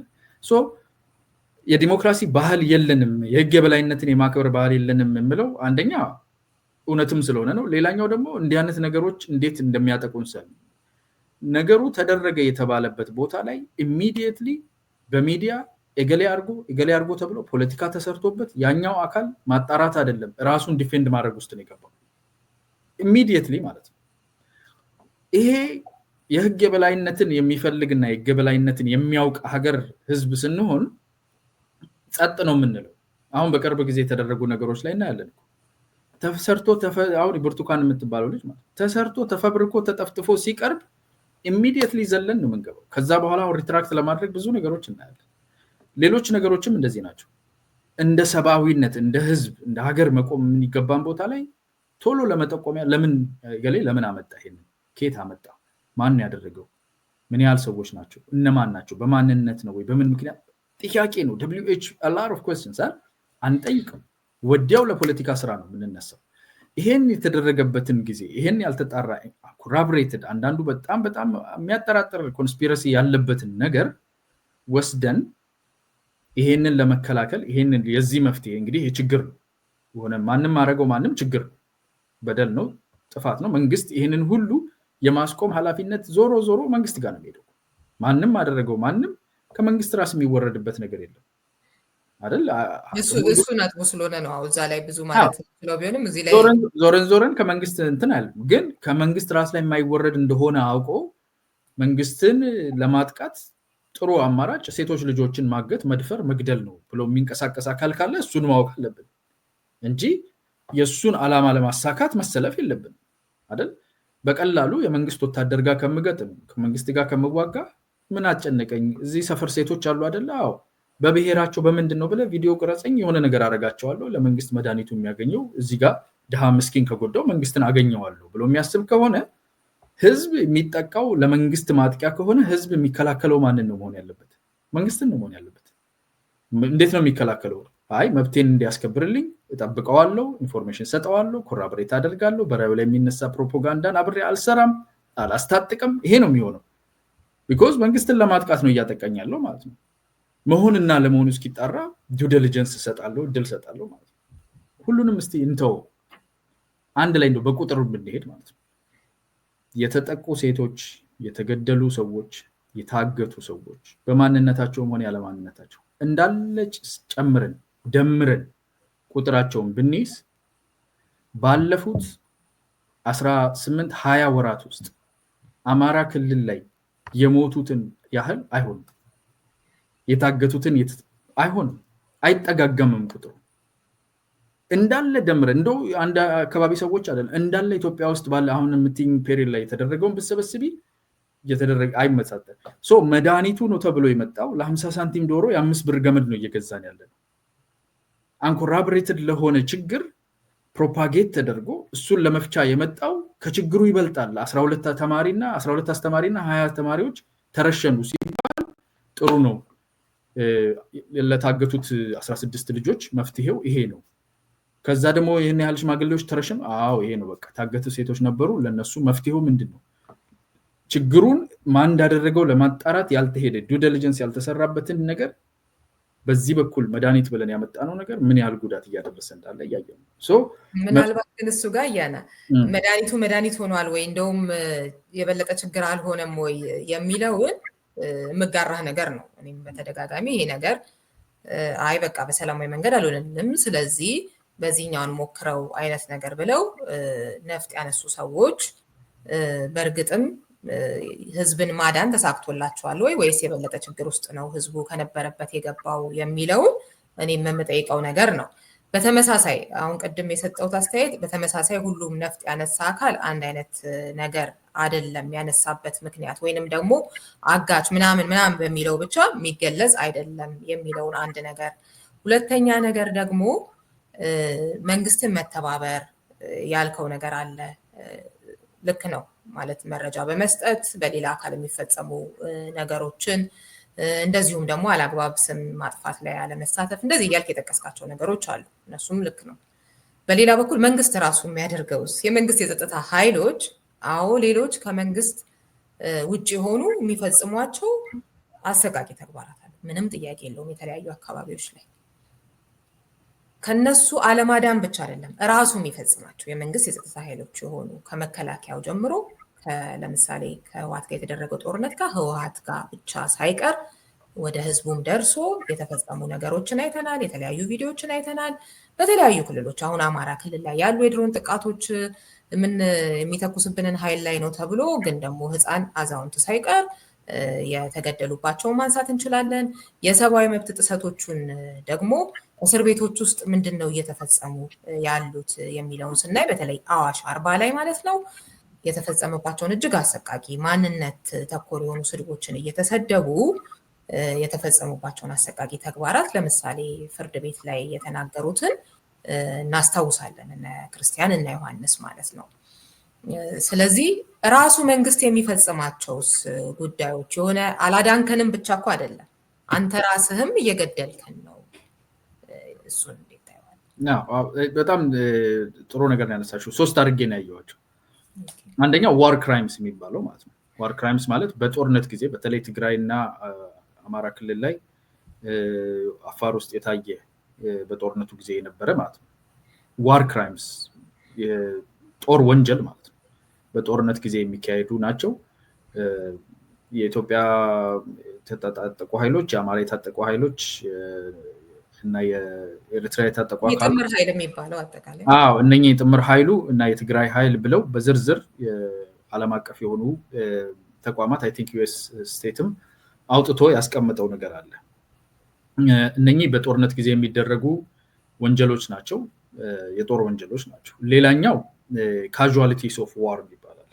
ካዡዋሊቲስ ኦፍ ዋር ማለት ጦርነት ባለበት አካባቢ ከባድ መሳሪያ፣ የአየር ጥቃት፣ ተኩሶች ሲደረጉ በጦርነት ምክንያት በተለይ እነዚህ ከተማዎች ውስጥ እና ተሽሎክልኮ ህዝብ ያለበት መካከል የሚደረግ ጦርነት በጦርነቱ ፍሪክሽን ውስጥ የሚሞቱ ሰዎች በቦምብ ፍንዳታዎች፣ በከባድ መሳሪያዎች፣ በአየር ጥቃት እነሱ ታርጌት ሆነው ሳይሆን ጦርነት በሰፈራቸው፣ በቀያቸው፣ በግቢያቸው ውስጥ እየተካሄደ ስለሆነ ህዝብ የሚሞትበት አለ። ይሄ ካዡዋሊቲስ ኦፍ ዋር አለ። ሌላኛው ግን የጸጥታ አካል ሆነው ኢንጀስቲስ የሚሰሩ በህዝብ ላይ ጭቆና፣ በደል፣ ጥቃት በማንነቱ ይሁን በጾታ ይሁን በማንኛውም ነገር እነኚህን አይነት ነገሮች የሚደረስበትም አለ። እሱ ኢንጀስቲስ ነው። ኢንጀስቲስን እንዴት ነው የምንታገለው ሲባል አንደኛ የጀስቲስ ሲስተሙን ኦነር ማድረግና የጀስቲስ ሲስተሙን አሰርተን ቴስት አድርገን ነው ቱ ኮንክሉዥን መድረስ ያለብን። አሁን ምንድነው የጀስቲስ ሲስተሙን አንደኛ አለም ብለን አናምንም። ብዙ ጊዜ የትኛውን መንግስት ነው የምታወራው ይልሻል። የለም የምትለውን መንግስት ምን አድርግ ትለዋለህ ታዲያ? የትኛው ምን ፍትህ አለ ይላል። ምን ፍትህ አለ? ህግ የለም ይላል። ህግ የለም ካልክ፣ መንግስት የለም ካልክ፣ ሀገር የለችም ካልክ ኢንጀስቲስን የምንታገልበት መንገድ እየተውክልን አይደለም። ኢንጀስቲስን ነው የምታስፋፋው፣ ሆን ብለህ ነው ማለት ነው። ህግ አለ ብሎ ማመን፣ ህግ እንዲሰራ ማስገደድ፣ መጠየቅ፣ ያንን ሂደት የመከላከል ዱ ዲሊጀንሱን የማክበር የት ነው ያለው የት ነው የደረሰው ብሎ የመጠየቅ ነገር የአንድ ግሩፕ የአንድ ቡድን የአንድ ሰው አይደለም፣ የሁላችን ነው እና የሁላችን አድርገን የምናስኬድበት ጀስቲስ ሲስተማችንን የምናሰፋበት መንገድ ያስፈልጋል። እነኚህ ነገሮች አሉ። ቅድምም አንስቼልሻለሁ። እነኚህ ነገሮች በግልጽ ባይ ዘ ዌይ ሁሉም ብሔር የኔ ብቻ ነው የሚለው ሁሉም ብሔር የኦሮሞ አንድ በአፋን ኦሮሞ የሆነ ሩም ውስጥ ነበርኩኝ ትላንትና ዛሬ በቃ ኦሮሞ ተለይቶ እየተደረገ ነው የሚሉት። አሁን ሌላው ሰው ለማመን ይቸገራል። እንዴ የእናንተ አይደለ እንዴ ምናምን ይላል። ኦሮሞ ተለይቶ ብለው በቃ አይለቁሽም። ኦሮሞ ተለይቶ ያለ አማራ ክልል ላይ ሲዳማ ውስጥ አሁን እንዲና እንደዛ የሚል ነገር ትሰሚያለሽ፣ በየቦታው ታያለሽ። በሲስተማችን እንዲሰራ የምናደርገው እኛ ነን እኮ። የጀስቲስ ሲስተማችን እንዲሰራ የምናደርገው እኛ ነን። የምንሄድበት ቦታ ሁሉ በጉቦ ነው ለመጠቀም የምንሄደው። ሲስተሙን እኛ ራሳችን ድፊት ነው የምናደርገው። ራሳችን አምነናል። ወይ ባለስልጣን ልጅማ ከሆነ ትያለሽ በቃ አይ እሱማ ባለሀብት ነው ብሎ ኦልሬዲ ድፊት አድርገነዋል። አእምሯችን ለጀስቲስ ዝግጁ አይደለም። ደምድመን ነው የምንነሳው። የሆነ ነገር ካል ይሄ መንግስት ያደረገው ብለሽ ለመንግስት ራይት ኦፍ ተደርጎ ነው የሚሰጠው። ፎሎ ትሩ አናደርግም። የጀስቲስ ሲስተሙ ደግሞ በህዝብ ላይ የተመሰረተ ነው። ህዝብ ፎሎ መደረግ አለበት ምናምን። ለህግ የሚቀርብበት ራሱ የለም። ፕሮፓጋንዳ ነው የሚሰራበት። ጥፋተኞች ያመልጣሉ። በዚህ መካከል ግለሰቦች እንዲያዙ ኃላፊነት እንዲወስዱ በፖሊሲ ደረጃ እንደ መንግስት ቀርጾ ይሄንን ህዝብ መላውን የኢትዮጵያ ህዝብ ጨፈጭፈዋለሁ ወይም ደግሞ አንድን ስፔሲፊክ ብሔር አሁን እንደምናየው ከሆነ ሁሉም ብሔር ነው ያው 3 ጄኖሳይድ ያለበት ሀገር ነው ተብሎ ነው የሚታወቀው። እንዴት እንደሚሰራም አላውቅም ሂሳቡ እዛ ጋር። ግን አንድ ብሔር ላይ አትኩሬ ይሄንን አደርጋለሁ የሚል ከሆነ ያንን ኮራቦሬትድ ሆኖ አሁን እኮ ዛሬ ማንም ሰው ሊያመጣ አይችልም እንደዛ ኢንፎርሜሽን። ሚዲያው እንዳለ ግን እንደ ህዝብ እንድንጠፋ ተፈርዶብናል የሚሉ ቢያንስ በትንሹ 3 ብሔሮች ያሉበት፣ ሶስቱም ደግሞ የፖለቲካ ስልጣንን ላለፉት 100 ዓመታት ኢትዮጵያን የያዙ አሁንም ጨምሮ የያዙ ናቸው። ሶስቱም ብሔሩ እንዲጠፉ ደግሞ ተፈርዶባቸዋል። ምን አይነት ተአምር ውስጥ እንደገባን አላውቅም። የትኛው ብሔር እንደሚያደርግ ይሄንን ያለው እውነታ ትክክለኛ ነገር ወደፊት ለፊት መጥቶ ስቴቢሊቲ እንዲኖር አይፈልግም። ይሄ ብዙ የሚያናፍሰው አካል ችግሮች አሉ። የጸጥታ ኃይሉ ገቨርንመንት ስትራክቸር ውስጥ ቅድም አልኩሽ እኮ እንደፈለገ ሰው የሚያደርግ ራሱ ንጉሠ ነገሥት ዘወረዳ እዛው በቃ ሰው እንደፈለገ ከእስር ቤት አውጥቶ ሰው ሁሉ ይረሽናል። አንዳንዱ እኮ በካሜራ በቪዲዮ ተቀርጾ የሚዘገንን ነገር ነው የምንሰማው። የት ደረሰ ይሄ ጉዳይ? አንድ ሰው ነፍስ አንድ ትልቅ እኮ ነው አይደል? የት ደረሰ ብለን ፎሎ የማድረግ ሂደት የለም። ገና ያንን እንዳየን ይኸው ለአብይ አህመድ ያደረገው ብሎ አማራ ስለሆነ ነው ይላል። ከዛ ስታጣሪ ሰውየው ጉራጌ ነው፣ የተጣሉት በሚስት ነው። የሆነ ነገር ይመጣል። ፎሎ ትሩ አናደርግም፣ ሌብል ይደረጋል። የጀስቲስ ሲስተም የጀስቲስ ራሱ ባህል የለን እና ለፖለቲካ ፖለቲሳይዜሽን ነው የምንጠቀምበት። እሱ ላይ ተመስርተን ደግሞ የባሰ ሌላ ጥፋት የሚያመጣ መሳሪያ ሸምቱልኝ ነፃ ላውጣችሁ የሚል መንፈስ ደግሞ አለ እና ይሄ ትንሽ ኢምባላንስ አለ። እስኪ ጠራ ድረስ እኔ አንዳንዴ መንግስት ለምን ሪስፖንድ አታደርጉም የማውቃቸውንም ሰዎች ይህንን ነገር አጥሩልን ምናምን ል ነበረ። ከዛ አሁን ገባኝ እንደዛ እናጥራ ውስጥ ከተገባ ምንም ትርምስምሱ ማለቂያ የሌለው ነገር ነው። በጊዜው እየጠራ አንዳንዱ ነገር አሁን እየወጣ ነው። ወለጋ ላይ ተደረጉ የተባሉ ሰው ብዙ እየወጣ ይሄዳል። ገና ትዝ ይለኛል ሰኔ 15 አማራ ክልል ላይ ተደረገ ተብሎ ሙሉ ድፍድፍ ተደርጎ አብይ አስገደላቸው ተብሎ ነበር። በቅርብ ጊዜ እዛ ውስጥ ኢንቮልቭድ ነን ያሉ ሰዎች መጥተው በራሳቸው ጊዜ አንተነህ ተባባሉ። በጣም ትልቅ ክስ ነበር አይደል? ይሄንን ለማጥራትና ህግን ፎሎ ማድረግ ራሱ ፓተርኑ አለን ወይ? አንድ ሰው ሞተ ሲባል ሰተን ኬታ መጣ ብሎ አይጠይቅም። እኔ አሁን መጥቼ ሪዮት አይገርምሽም ኦሮሚያ ውስጥ እኮ እንትን አድርጎ እንዲያደርገ ስልሽ ማለት ነው ማን ነው ኢንፎርሜሽን ኬት ነው እንደዚህ ነው ምናምን የሚል ጥያቄዎች ማለት ነው። ታይቷል ወይ ምናምን የት ፍርድ ቤት ነው የተያዘው ካልሽኝ ሁለተኛ ላንቺ ወሬ አልነግርሽም። ወሬ ታቆረፍጃለሽ። የምፈልገው ተቀብለሽኝ ሮጠሽ ለመቶ ሌላ ሰው እንድትነግሪና አየሩ እንዲጨናነቅ የሆነ አይነት ፖለቲካል ባዝ ውስጥ እንድንገባ።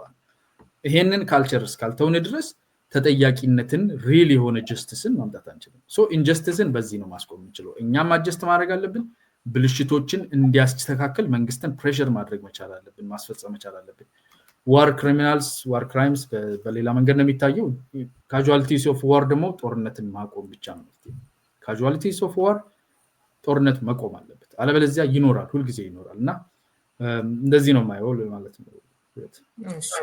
እንግዲህ አንተ አጋርተህናል የጠቀስካቸውን ማለት ሳያጣሩ ደብሊው ኤጁኬሽን ራሱ ሳይጠይቁ አሁን ከብርቱካንም ጋር በተያያዘ ያልከዋለ። በእርግጥ ማንም ሰው በዛ አይነት አሳዛኝ አይነት ነገር ሲናገር መጀመሪያ ላይ ማመን የሚገርም አይደለም። ከዛ በኋላ አሁንም ሁሉንም ነገር ደምደሞም መንግስት የሰጠንን ኢንፎርሜሽኖች በሙሉም ልክ ናቸው ማለትም አይቻልም። ከነበረንም ልምድ ከተለያዩ ነገሮችም ተነስተን ማለት ነው። በሁለቱም በኩል የቀረቡት ላይ ጥያቄ የሚነሱ ነገሮች አሉባቸው። ያው እሱ ላይ ላለመቅረት ነው እንጂ ግን ያልከው ወሳኝ ነጥብ ስፔሲፊክ የሆኑ ጉዳዮችን እያነሳን ብንነጋገር የምናነሳቸው ነገሮች ይኖራሉ። ግን በአጠቃላይ መጠየቅ አለብን የምናገኘውን ኢንፎርሜሽን በሙሉ ቶሎ ብለን ደግሞ ከሌን ለማጥቃት በሚል ከሌን ያደረገው አይነቱ ነገር በእውነት ለተጎጂዎች ማሰብ ነው ወይ? እሱም ደጋግሜ የምጠይቀው በጣም ልክ ያልሆነ እንደውም ጨካኝነት ነው ብዬ ነው ማስበው። በእርግጥ አንዳንድ ሰዎች ያው ቶሎ የሚዲያውም የምኑም ነገር ስላለ አንድ አካል ላይ እንዲደፈድፉ የሆኑበት አለ፣ በዛ ተጽዕኖ ስር ገብተው ማለት ነው።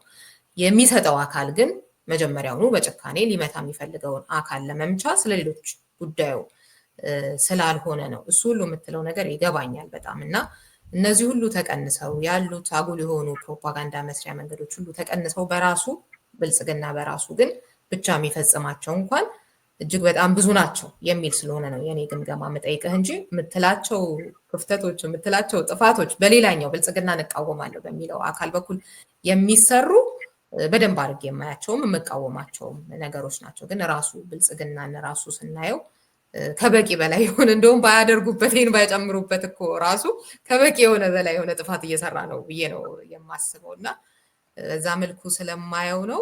ስላጋራህን ሀሳብ ግብዣይን ተቀብለ መተህ ስለነበረን ጊዜ እጅግ በጣም ነው የማመሰግነው። እንደ መውጫ ሳላልፈው ባላልፈው የምትለው ደግሞ በዚህ ፕሮግራም ካለ 1-2 ደቂቃ ክፍት ነው። ቴንክ ዩ አመሰግናለሁ። አሁን መጨረሻ ላይ ያነሳሽው ነጥብ ይሄ በጋራ የሚመለሱ ነገሮቻችንን በጋራ የመመለስ ባህል ውስጥ መግባት አለብን። የፖለቲካ መጠቀሚያ ከመሆን መውጣት አለብን። የፖለቲካ መጠቀሚያ የሚያደርገን አንድና ሁለት አካል አይደለም፣ ሁሉም ነው። ፖላራይዝድ የሆነ ኮርነር ውስጥ ስላለን እንደ ህዝብ የህዝብ ኢንትረስት ዲሞክራሲያዊ የሆነ ፍትሃዊ የሆነ ጉልበተኛው ደካማውን ሀብታሙ ድሃውን የማይቀማበት የማያዋርድበት ሁሉም ተከብረው የሚኖርበት ሀገር መፍጠር የሁሉ ህዝብ ፍላጎት፣ የኦሮሞ፣ አማራ፣ ጉራጌ አይልም።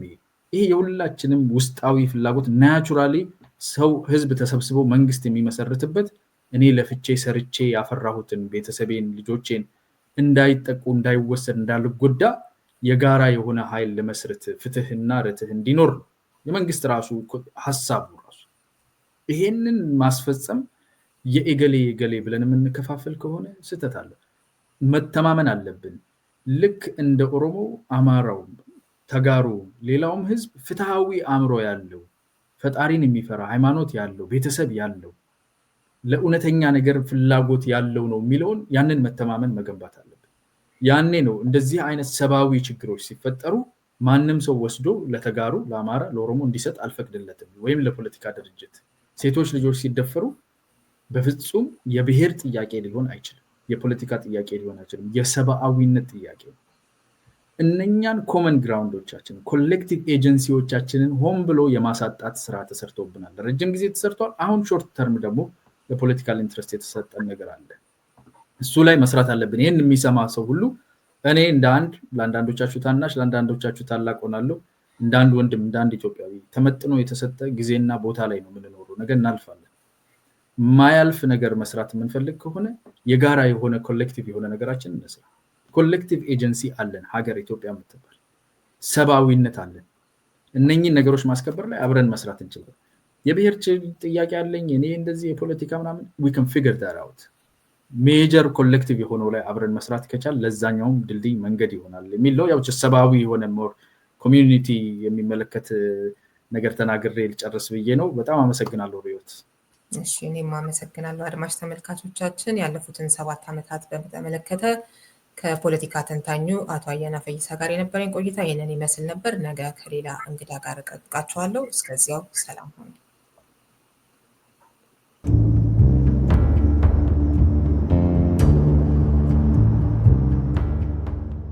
ምንጊዜም ሚዲያ የምንጊዜም ሚዲያ ከንጹሃን ከህሊና እስረኞች በአጠቃላይ በማንነታቸው ከሚጠቁ አካላት ጎን ቆሞ ድምጽ ያለመሰልቸት ስለሚያሰማ ከልብ አመሰግናለሁ። በፓርቲም በትብብሩም ስም አመሰግናለሁ። የበለጠ በርቱ፣ ተጠናከሩ ማለት እፈልጋለሁ። እንደነዚህ አይነት ሚዲያዎችንም ማገዝ አስፈላጊ ነው።